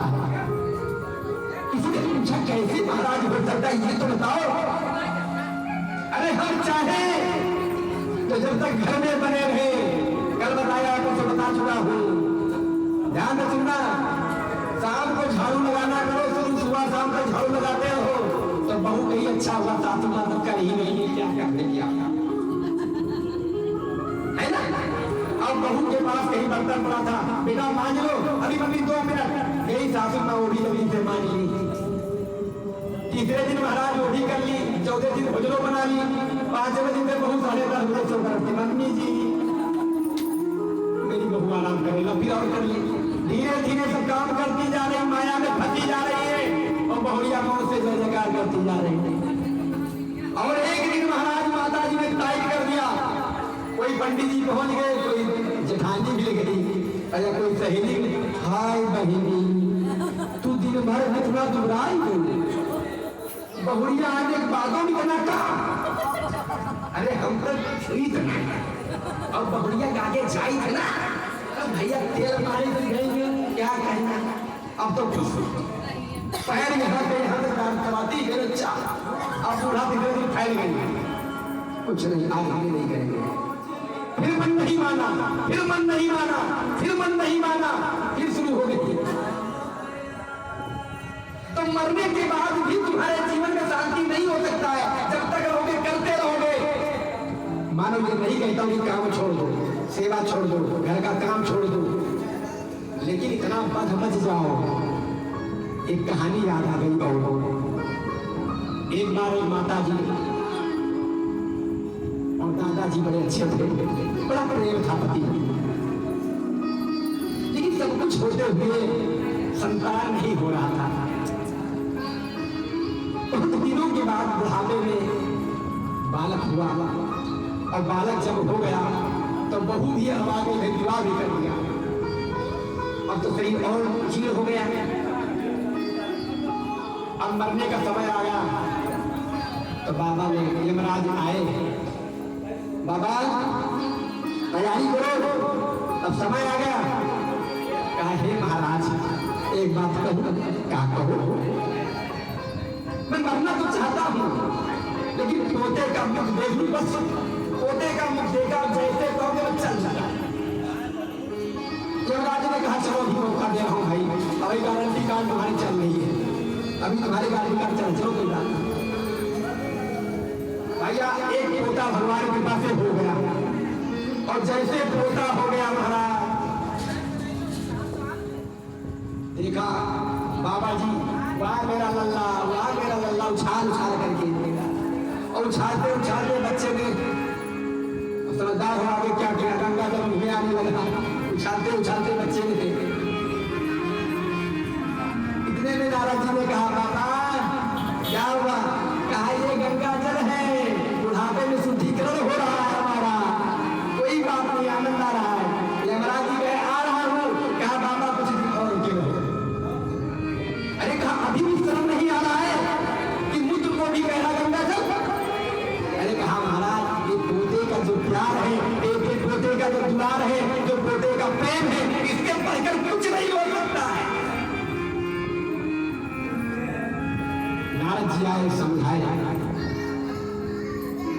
कहे दादा उम्र हो गई, चली जा रही है उम्र धीरे धीरे। हे बाबा जी उम्र जाने वाली क्यों पड़े हो माया में, किस बात से उछल पड़ रहे हो भाई। यमराज को जबरदस्ती प्राण को लेकर जाना पड़ा, और उनका मन भी लगा था, और घर वाले कहते जल्दी जाए, जीवन में ध्यान रखना, इतना ब्रेक भी मत पाओ, इतना फंस भी मत जाओ कि उसमें डूब जाओ और नर्क में स्वयं उड़ जाओ। इतने लोग तो कहते हैं महाराज जी कि क्या कहूं, मैं कुछ करना चाहती हूँ, कुछ देना चाहती हूँ, कुछ सहयोग करना चाहती हूँ, लेकिन मेरे ससुर जी है ना, वो तो कहते हैं बिगाड़ दिया, बर्बाद कर दिया, भीख मांगने लायक रख दी, ये बाबा लोग तो लूट कर चले जाएंगे, कुछ नहीं कर पाएगा। किसी ने किसी को आज तक मिलता नहीं था, ना किसी को कोई लूट सकता है, जो तुम्हारे भाग्य में है वो लेकर और देकर ही जाएगा, कभी तुम्हारा कुछ नहीं बिगड़ना। और जितना फंसते जाओगे उतना ही उठते जाओगे, इसलिए अपने कर्म को कर, तो काम करते रहो, नाम जपते रहो, मनवा गोविंद गोपाल गाते रहो। अपने कर्म को करते हुए साथ में यहाँ का तो बना लिया, अब वहां का भी बना लो। किसी ने पूछा वहां किसने देखा है, कहा सभी ने देखा, एक बार नजर उठाकर देखो तो। शिवपुराण में आया एक भक्त था, उसने कहा महाराज कुछ लोग पैदा होते ही धनवान हो जाते हैं, मालामाल हो जाते हैं, करोड़पति हो जाते हैं, और कुछ लोग आते हैं तो बचा हुआ भी कंगाल हो जाते हैं। कारण क्या है? ये तुम्हारे पूर्व जन्म की कमाई है। कल मैंने आपको बताया था, वो और तुम्हारे साथ चाहे जिस बहाने आता आ जाए। बैंक में ये अकाउंट में आपका खाता है तो जब चाहो चाहे एटीएम चाहे पेटीएम से और चाहे पासबुक से जाओ निकालना, और खाता जब नहीं होगा तो चाहे जितना पका लेकर जाओ कोई पूछने वाला नहीं मिलेगा। ऐसे दुनिया के संसार में लगे रहो, इसके लिए कोई रोक नहीं है, क्योंकि संसार तुम्हारा तन चाहता है और भगवान आपका मन चाहता है। अब इतने लोग बैठे हैं तो किसी माता जी के मन में आ रहा होगा घर में ताला मारे नहीं, बहुरिया बैठी है और जो दतिया सास हमारी दी थी कहीं अलमारी खोलकर चक न कर ले, तो ताला मारे भी मारे। अब मन तो वहां लगा और महाराज जी का कथा सुन रहे हैं, होता नहीं लगता। अब किसी ने सोचा अरे वो भी ड्यूटी से आ गए होंगे, प्यासे होंगे, पानी कौन पिलाएगा। ये तो अच्छी बात है कि किसी के मन के प्यास को यदि बुझा दिया जाए तो सबसे बड़ा पुण्य, सबसे बड़ा पूजा, सबसे बड़ा पाप है। भगवान ने इसके लिए नहीं कही मत कर भाई, खूब कर। कोई तन दुखी कोई मन दुखी, कोई धन बिन रहत उदास, थोड़े थोड़े सब दुखी सुखी राम के दास। कोई तन दुखी कोई मन दुखी कोई धन बिन रहत उदास, और थोड़े थोड़े सब दुखी सुखी राम के दास। किसी ने मरा राम के दास का है तो चिंता भैया आप लोग क्षमा करना, एक बेग रूप शब्द बोल रहा हूं। हमने अपने आंखों में देखा जो महाराज सुबह से लेकर शाम तक मेहनत करता है, वो शाम को बढ़िया बेल करके बढ़िया 4-6-10 रोटी मोटा मोटा बनाकर खाता है, और महाराज पे धड़क चाहे मच्छर काटे चाहे जो आ जाए भी तूफान, और सब बढ़िया से सोता है। और हम लोग करोड़पति लखपति बन करके रात में नींद नहीं आता है। अच्छा ताला मारी कि नहीं ताला मारी वाला गेट तो नहीं, पीछे वाला खुला रह गया कोई आया ना। और कुछ लोग को तो देखा 4-4 गाड़ी नींद की खाते नहीं खाते नींद की। महाराज जी क्या करूं नींद नहीं आती। अरे अरे भाई नींद नहीं आती मुझसे पूछ, मैं तेरे अंदर बताऊं। कहा महाराज जी बहुत सरल बताइए। अरे हमने कहा तुम्हारा स्वास्थ्य कभी बिगड़ेगा नहीं और नींद इतना बढ़िया आएगी कि कुछ कहिएगा। क्या बता दो महाराज जी, 1 रुपया नहीं खर्चा होगा, आप लोग को फ्री में बता रहा हूं। क्या है महाराज फ्री में क्या है करते हो? जब भी आपको नींद ना आती हो तो रामचरितमानस को उठा, कभी नींद ना आती हो तो अर्थ सहित रामचरितमानस उठा लो, ना समझ में आता शिवपुराण उठा लो, कोई भी पुस्तक अपने घर में उठा लेना। मोबाइल नहीं, मोबाइल की बात नहीं की तो सुबह तक नहीं सोने देगा, पक्का कुछ ना कुछ तो देखते रहो। इसलिए रामचरितमानस या कोई पुस्तक उठाकर पढ़ना शुरू कर दो, ज्यादा से ज्यादा 15 मिनट। पुस्तक कहाँ गई पता नहीं, और आप कहाँ गए पता नहीं। आप अनुभव करके देखिएगा, इससे बढ़िया नींद की दवा आपको कहीं नहीं मिलेगी, गारंटी है। एक बार करके देखिए, लाभ मिलेगा तो हमको बताइएगा, नहीं मिला तो सीताराम जाइएगा।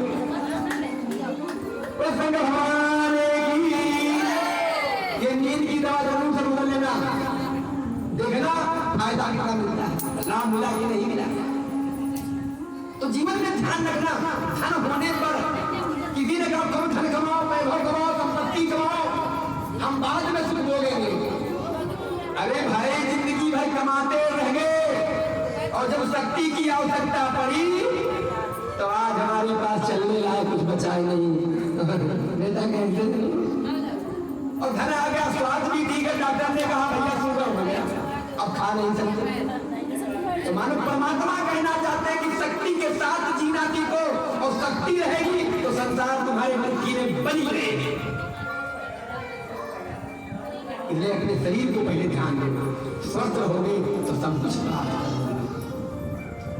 एक सब ध्यान रखना 2 लाइन का कि चाहे भी राखे राम चाहे भी रहिए, और सीताराम सीताराम सीताराम कहिए। ये ना सोचो कि आज मेरे जीवन में दुख आया है, दुख आया तो सुख भी आएगा, ये निश्चित है, सुख जरूर आएगा। और जब दुख चला गया, सुख आ गया, तो ये मत भूलना कि इससे इतना सुखी कोई नहीं है, दुख भी आ जाता है। तो जीवन में जीना है तो हर समय भगवान में मन लगाओ, और मन लगा के साथ कर्म जरूर करो। ये नहीं दिन भर ये माला बैठे रहो, बच्चे भूखे रह जाए। मैंने पहले बता दिया है। बोलो शंकर भगवान की, उमापति महादेव की जय।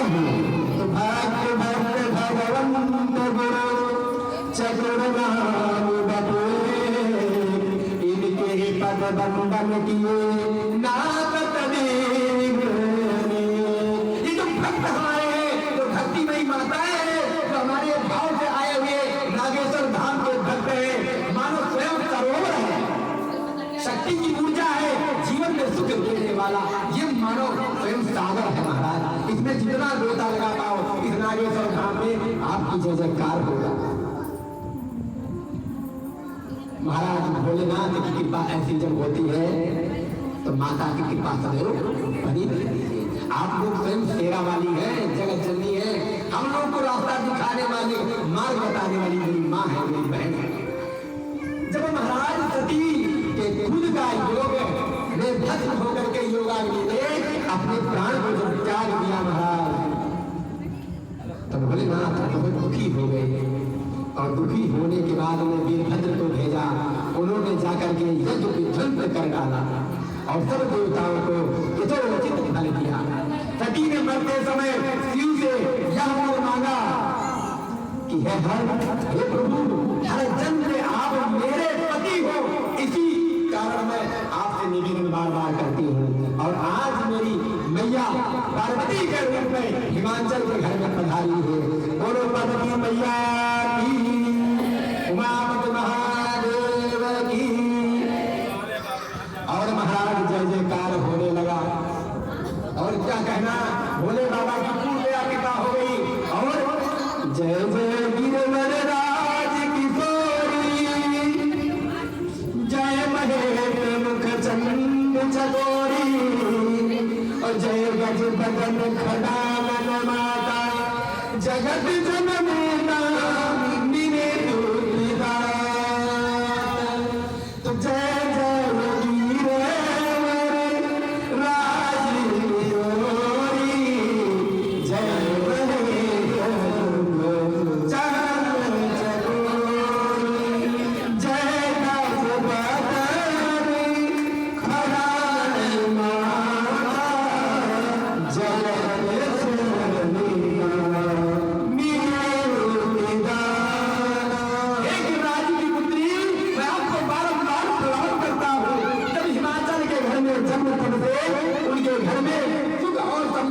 जयकार होने लगा। और महाराज जिसके घर में कन्या आती है ना, वो माला माल हो जाता है। ध्यान रखना, आज पार्वती मैया का जन्म हुआ, पर्वत महाराज सुहायमान हो रहा है। तब नारद जी ने जब समाचार सुना कि हिमाचल के यहाँ कन्या उत्पन्न हुई है, और पहुंच करके हिमालय से मिले और हंसकर बोले, बाबा तुम्हारी कन्या गुणों की खान है, और यह स्वभाव से बहुत सुंदर, सुशील और शांत है। यह कन्या सुलक्षणों से संपन्न है। यह अपने पति को प्राप्त करने के लिए, अपने सुख को प्राप्त करने के लिए, अपनी सारी कामनाओं को पूर्ण करने के लिए, अपने में सब प्राप्त करने के लिए, और यह अपने सुलक्षणों से संपन्न, यह अपने पति को प्यारी होगी, अपने पति की प्यारी होगी। हर माँ चाहती है अपनी हमारी बिटिया अपने पति की प्यारी बनी रही। अब इसमें जो जो चार अवगुण है वो भी बता दूं, क्या बता दूं? तो सुनो, गुणहीन मलिन माता पिता कहे, और माता विहीन, माता पिता विहीन, और उदासीन लापरवाह। इसका जो पति होगा नंगा होगा, योगी होगा, जटाधारी होगा, सांपों का धारण करने वाला होगा, और मुंडों की माला धारण किए होगा, और शमशान में रहने वाला होगा। यह बात सुन करके तो भाई हिमालय के पत्नी तो घबराई। अब जब तक मान लीग नहीं खा तो माताएं तो खाती है, हमारे बेटवा ये, हमारे बेटवा ये, हमारी बेटी आई। और कभी बताए महाराज तो माँ दुखी हो गई। आपके घर में आऊं और आपके बेटे का हाथ देखूं और मैं कहूं आपका लड़का IAS बनेगा, PCS बनेगा, मंत्री बनेगा, अधिकारी बनेगा, बढ़िया 56 भोग से मिठाई मंगवाओ दी बाबा, आपके मुंह में घी कर और बढ़िया मिठाई खाओ, ये रसगुल्ला खाइए, ये छेना वाला खाइए।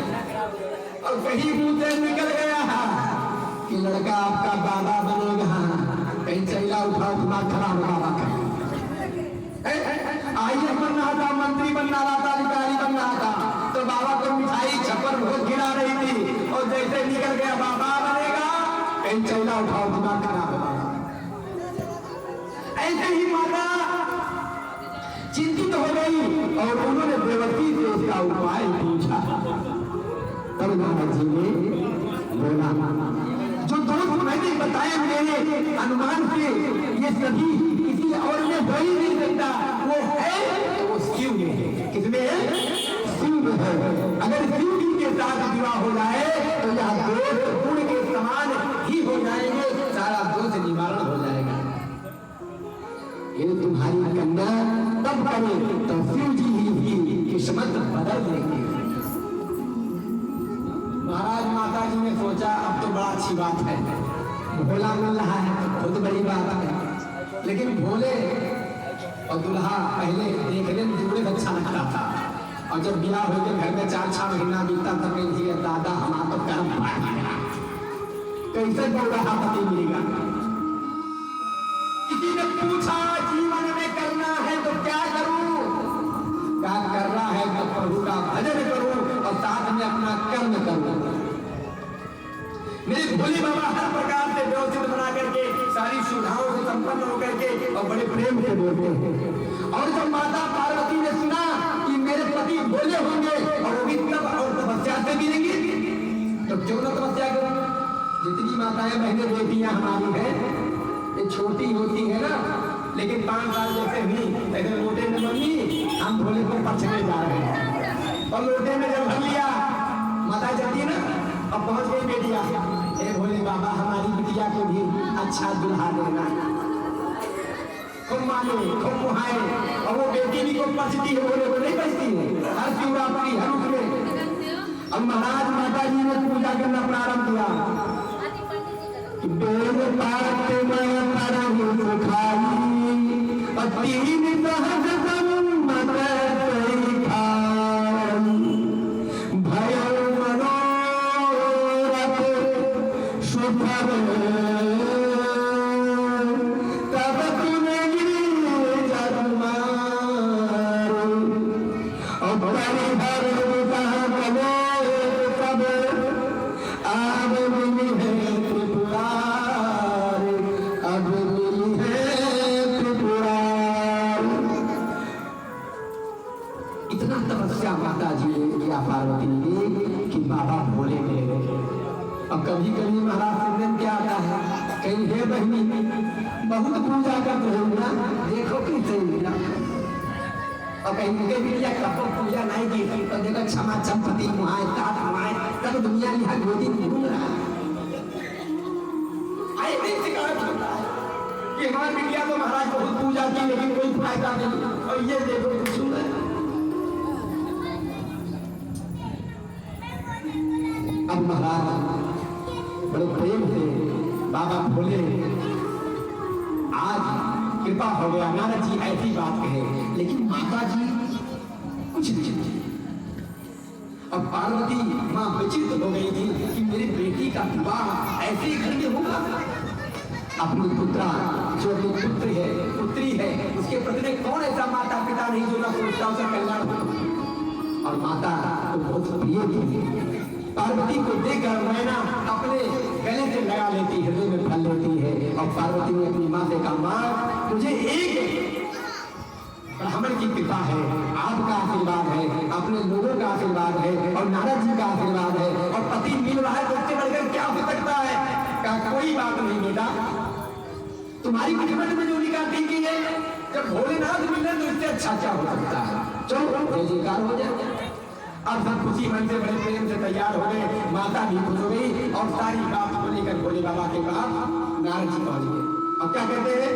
श्रीमन नारायण नारायण नारायण, श्रीमन नारायण नारायण नारायण, श्रीमन नारायण नारायण नारायण, श्रीमन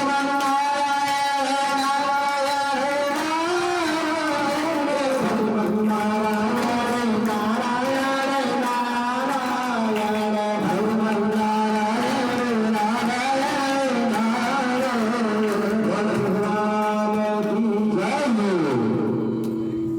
नारद जी को महाराज जी पता, नारद जी ने जाकर भोले बाबा को प्रणाम किया, बाबा आपके लिए दुल्हन देख करके आया हूँ। पहले लड़के बड़ा खुश होते रहे, अब तो आजकल बुढ़ापन विवाह हो जाए बात ही नहीं रहेगा। 50 साल 35 साल होने तक नाराज विवाह कर गए, और पहले 14 साल 13 साल 12 साल 18 साल बहुत हो गया। अरे हम लोग जब विवाह में फेरा लिए तो नाम जो होती है ना, गरबा वही साथ में ले ली हमारे, इतने छोटे थे हमको पता ही नहीं लगा विवाह कब हो गया। लेकिन वो विवाह, वो कन्यादान जीवन में सुख को देने वाला होता है, क्योंकि उसमें उस दूल्हे को कोई बनावटी नहीं होता है, उस कन्या में कोई दिखावटी नहीं होता है, कोई आडंबर नहीं होता है, किसी प्रकार का डेंटिंग पेंटिंग नहीं होता था, किसी प्रकार का कोई आडंबर होता ही नहीं था। बड़ी प्रेम से उस ठंड में भी विवाह होता ना, तो मैया ले जा करके बिटिया के गांव ससुराल से जो पानी आता था, उस ठंडी में शरीर कांप रहा, लेकिन जाकर के वो जुआ था बेचारी बैठ नहीं सकती, बैठा देती हो कब बैठा में नहलाती थी माता। लेकिन कभी जब वो बेटी अपने घर में विवाह होकर जाती थी तो उसके ससुराल से कभी शिकायत नहीं आता था कि तुम्हारी बेटी ने हमारे जीवन में कष्ट पैदा किया। यही कहते थे माता पिता कि मेरा सौभाग्य है तुम्हारी बेटी जब से हमारे घर में आई, मेरा घर धनवान बन गया, मेरे घर में सुख समृद्धि आ गई। आवाज क्या कहते हैं महाराज? जब से विवाह हुआ हमारे घर ठीक था, सुबह शाम चाय तो मिल रहा, अब तो वहां पानी मिला के रहना। एक हमारे तिवारी जी हैं, उनकी एक बहुरिया आई, 4 बेटे उनके, तीसरी वाली जब पहुंची महाराज तो जब चाय बनाए तो 1 किलो दूध का, और 1 किलो दूध डाले तो 100 ग्राम दूध में पूरे घर को चाय पिला देती थी। अब 3 पाँव में अकेले थे। एक दिन हम भी पहुंच गए संगत भागी जी, हाँ भैया बताओ, चाय प्लेट में कहा था बिल्कुल बनेगा, चिंता न करो, चाय भी मिलेगा आनंद भी मिलेगा, चिंता न करो। हमने कहा वाह क्या बात है। अब बढ़िया से चाय बनाई, बना पड़ा हमारी खराब आदत पंडित खराब बड़ी खराब होती। अब जैसे बनाओ जब हम पीछे पहुंच गए देखेंगे चूल्हा पे पानी वाला चाय, एक पे दूध वाला चाय, चाय पक के तैयार, तब तक नहीं बोला, छान ली तब तक नहीं बोला, प्लेट में लगा ली तब तक नहीं बोला। जैसे सबके पास पहुंचा हमारे पास आया तो हमने कहा इनको सबको दे दो, जो उधर बना हुआ ले आओ।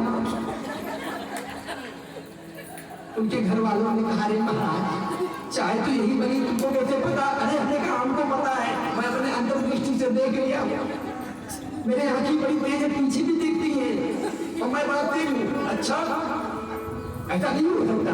तो हमने कहा बहू को यहाँ बैठा दो और तुम चली जाओ। नहीं बड़ी तुम नहीं आओ, तुम वहां कुछ ही नहीं। हमें कहा आप आई तिरछी नजर से देखी, बताओ हम तो घबरा गए। हमने कहा कोई बात नहीं, बात तो इज्जत की है, बात तो नहीं है। हमने कहा कीचड़ के नीचे चल करो, हम ऊपर थे और जब देखे तो कहा कि हाय हमारा कर्म फाट गया, फलाने बिटिया घर बर्बाद कर दिया। यहाँ देखो 1 किलो दूध के तो यही पी जाते हैं। अब हम जान पाए पनिया चाय।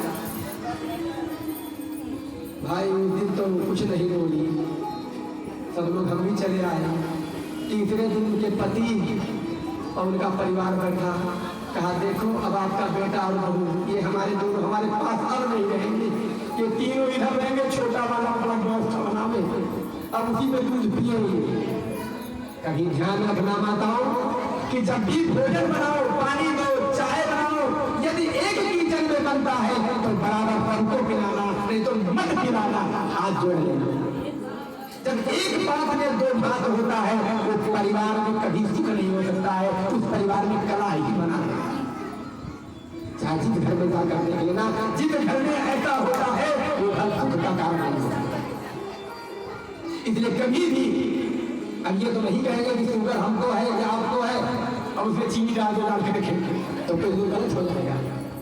इसके लिए मैंने नहीं कहा है, मैंने ये कहा है कि कोई भी भोजन बने तो थाली में तमकी नहीं लगना चाहिए, सबका सम्मान होना चाहिए, सबको मिलना चाहिए। हाँ कोई मीठा कम पीता है, कोई मीठा ज्यादा, ये हो सकता है कि नहीं होता, तो उसके थोड़ा पूछना चीनी कम लेते हो, और नहीं तो हमारे तरह चाय लेकर और बाबू चाची में चीनी डालता, और चीनी डालकर तो कहता अभी खड़ा नहीं हुआ, थोड़ा और डाल, अब चीनी खड़ी चम्मच, हाँ अब चाय। तो एक नाम माता जी हमारी पत्नी बैठी थी, हम भी थे, चौबे जी की माता जी ने कहा हे भैया अरे शुगर फैल गई दादा बिटिया हिलिया के लड़के हमें तो इतना चीनी कह पीते। हमने कहा शुगर की मशीन रखे हो, कहीं हाँ तुरंत दौड़ते लेकर आई, पता नहीं कैसा था, कुछ नहीं मारी मारी। हमने कहा लो एक बूंद निकला, पता नहीं क्या था लगाई, हे बाबा थोड़ा पी के उतर सुबह महंगाई है। तो हमने कहा जब सोच लिया कि हमें ये रोग है तो 100 गुना बढ़ गया, और हमने सोच लिया कुछ है ही नहीं तो वो रोग दिखेगा नहीं, अंदाज कर देगा। जैसे मान लिया कि थक गए तो फिर उठ नहीं सकते। उपमा उपमा क्या है? बेटी का विवाह जब होता है तो 6.5 महीना पहले से शॉपिंग शुरू होता है, और महाराज ये लाना वो लाना वो लाना वो लाना वो लाना, विवाह हो गया तब तक थका नहीं लगा। और जैसे बेटी का विदाई हुआ, अब किसी से कहो दीदी तो जहां बिस्तर पर बैठी थी हुआ, क्यों? क्योंकि हमारे दिमाग में बैठ गया कि अब सब ठीक है, अब कोई चिंता की बात। जब समझ में पैदा हो गया मैं थक गया, वही तुम थक गए, जब सोचा कुछ नहीं है अभी तो चलना है, तो जीवन में कभी थकान आ ही नहीं सकता है। सिर्फ सोचो बदलो अपने अंदर। इसलिए महाराज माता पिता का आशीर्वाद जब होता है तो जीवन में कभी दुख नहीं आ सकता है। इसलिए ये मत मानना हमारे जितने नागेश्वर धाम के कार्यकर्ता परिवार भक्त और यज्ञ में सम्मिलित सभी भक्तजन आज में एक रोग मिटा दो तो कोई तुमसे कहे तुम रोगी हो, हम कभी रोगी नहीं हो सकते। हम नागेश्वर धाम के भक्त हैं, हम भोले के भक्त हैं, हमारे अंदर कभी कोई रोग आ नहीं सकता, क्योंकि मैं किसी तरह बैठूंगा ही नहीं, कुछ ना कुछ करता रहूंगा। मंदिर में पहुंचे झाड़ू पोछा, कुछ नहीं भोलेनाथ को नहाना, घर में पहुंचे झाड़ू पोछा, ड्यूटी पहुंचे मुझे काम पे लगे, दिमाग में आने ही बंद हो कि मुझे कोई रोग है, और रोग सोच का ही पैदा होता है। बोले हनुमान जी महाराज बोले बाबा कहते हैं कि जीवन में ध्यान रखना, किसी प्रकार का चिंता करने की आवश्यकता नहीं है। कोई तन न दुखी, कोई मन न दुखी, कोई धन देने रहा उदार, और थोड़े थोड़े की सुखी राम के राज। कुछ ना कुछ जीवन में दुख तो बना ही रहेगा, ये कैसे कहते हम पूर्ण है, लेकिन अपना सोच बदल लो कि मुझे कुछ नहीं हुआ। कभी रोग आएगा नहीं महाराज, जिंदगी में कोई समस्या नहीं आएगी। हाँ जो आए तो साथ स्वीकार करके उस पर ध्यान मत लगाओ। जब बार बार सोचोगे तो वही चीज आपके पास दिखेगा। क्यों? बाबा गोस्वामी ने कहा है कि जाकी ही रही भावना जैसी प्रभु को रटे दे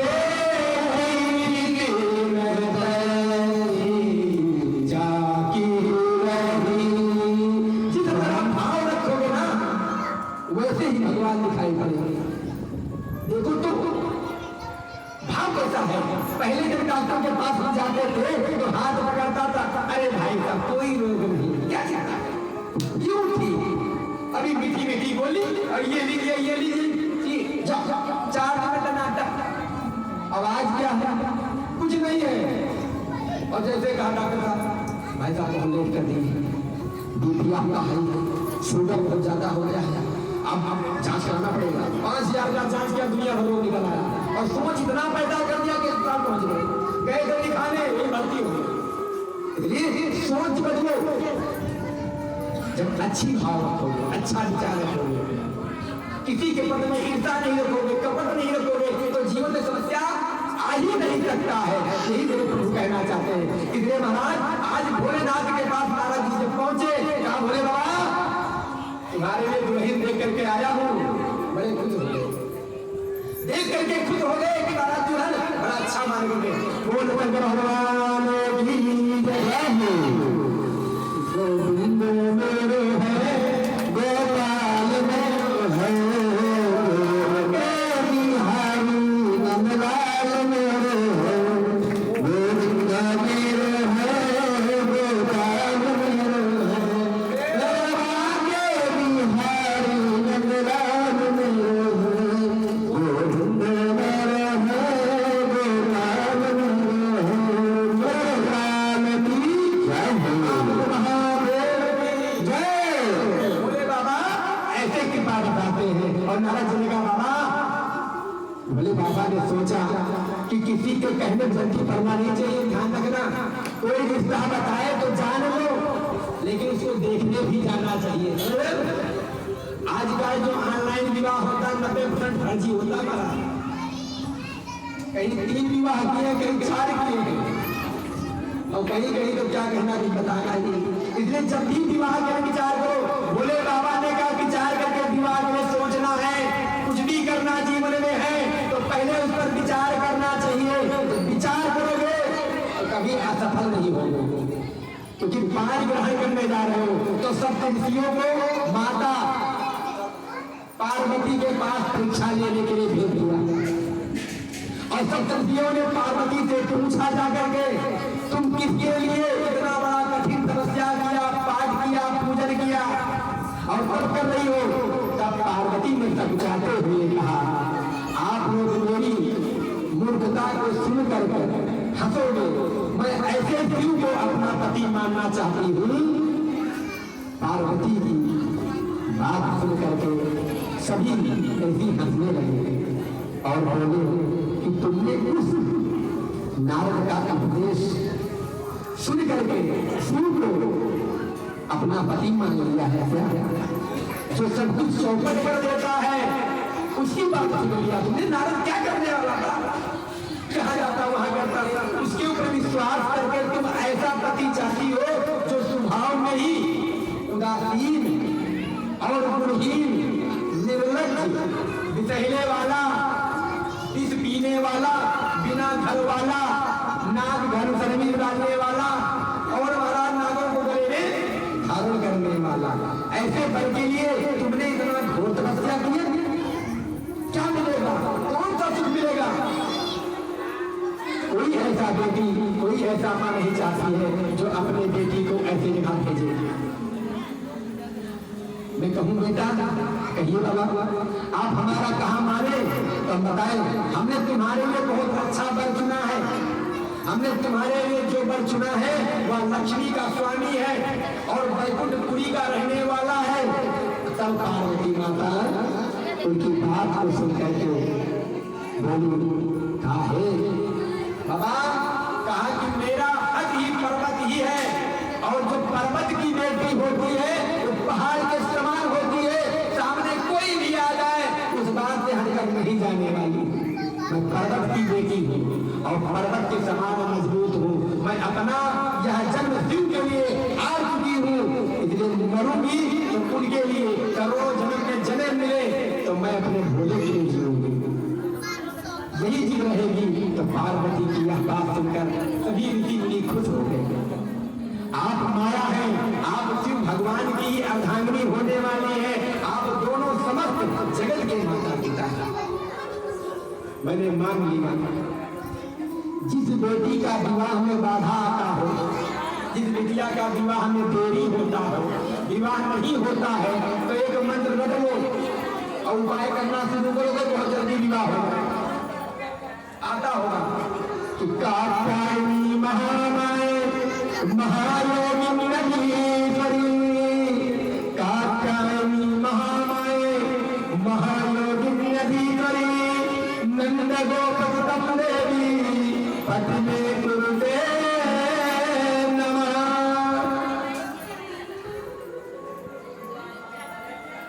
21 हल्दी का गांठ ले लीजिए, एक माला हल्दी का ले लीजिए। बृहस्पतिवार के दिन आप बड़े प्रेम से एक केले का पत्ता बुधवार को ही ले लीजिए, उसके ऊपर कुशासन बिछा लीजिए, उसके ऊपर एक पीला कपड़ा डाल लीजिए, बैठ करके एक गांठ हल्दी इधर एक गांठ इधर चारों तरफ रख करके एक सामने रख लीजिए। हल्दी से तिलक लगाइए माता कात्यायनी को और प्रणाम करके माला को लेकर बैठ जाइए। ओम कात्यायनी महामाई महायोगिनी निधीश्वरी नंद गोप सुतम देवी पद्मे कुरुते नमः। विश्वास से कहना चाहूंगा और कह रहा हूं कि ये तो नहीं कहूंगा कि तत्काल लाभ मिलेगा, लेकिन ये जरूर कहूंगा कि 3 से 6 महीना, ज्यादा 8 महीने सुंदर वर, सुंदर घर और सुंदर परिवार प्राप्त हो जाएगा। शंकर भगवान की। लेकिन पूजा का नियम यही है कि श्रद्धा पूर्वक करें। पंडित जी कहा गए हैं माला में पंडित जी का ध्यान रखें। महाराज जी कितना करना 108। अच्छा महाराज जी ने कहा था इसलिए कर ले नहीं, जब भी कीजिए आसन पे 5 बार कहिए और दिन भर में जब मन लग जाए तब कहना शुरू कर दो, तब भी सफल हो जाओगे। लेकिन आसन इसलिए जरूरी है, किसी ने पूछा महाराज आसन पे ही बैठकर पूजा क्यों किया जाता है? आसन पे बैठकर इसलिए पूजा करना चाहिए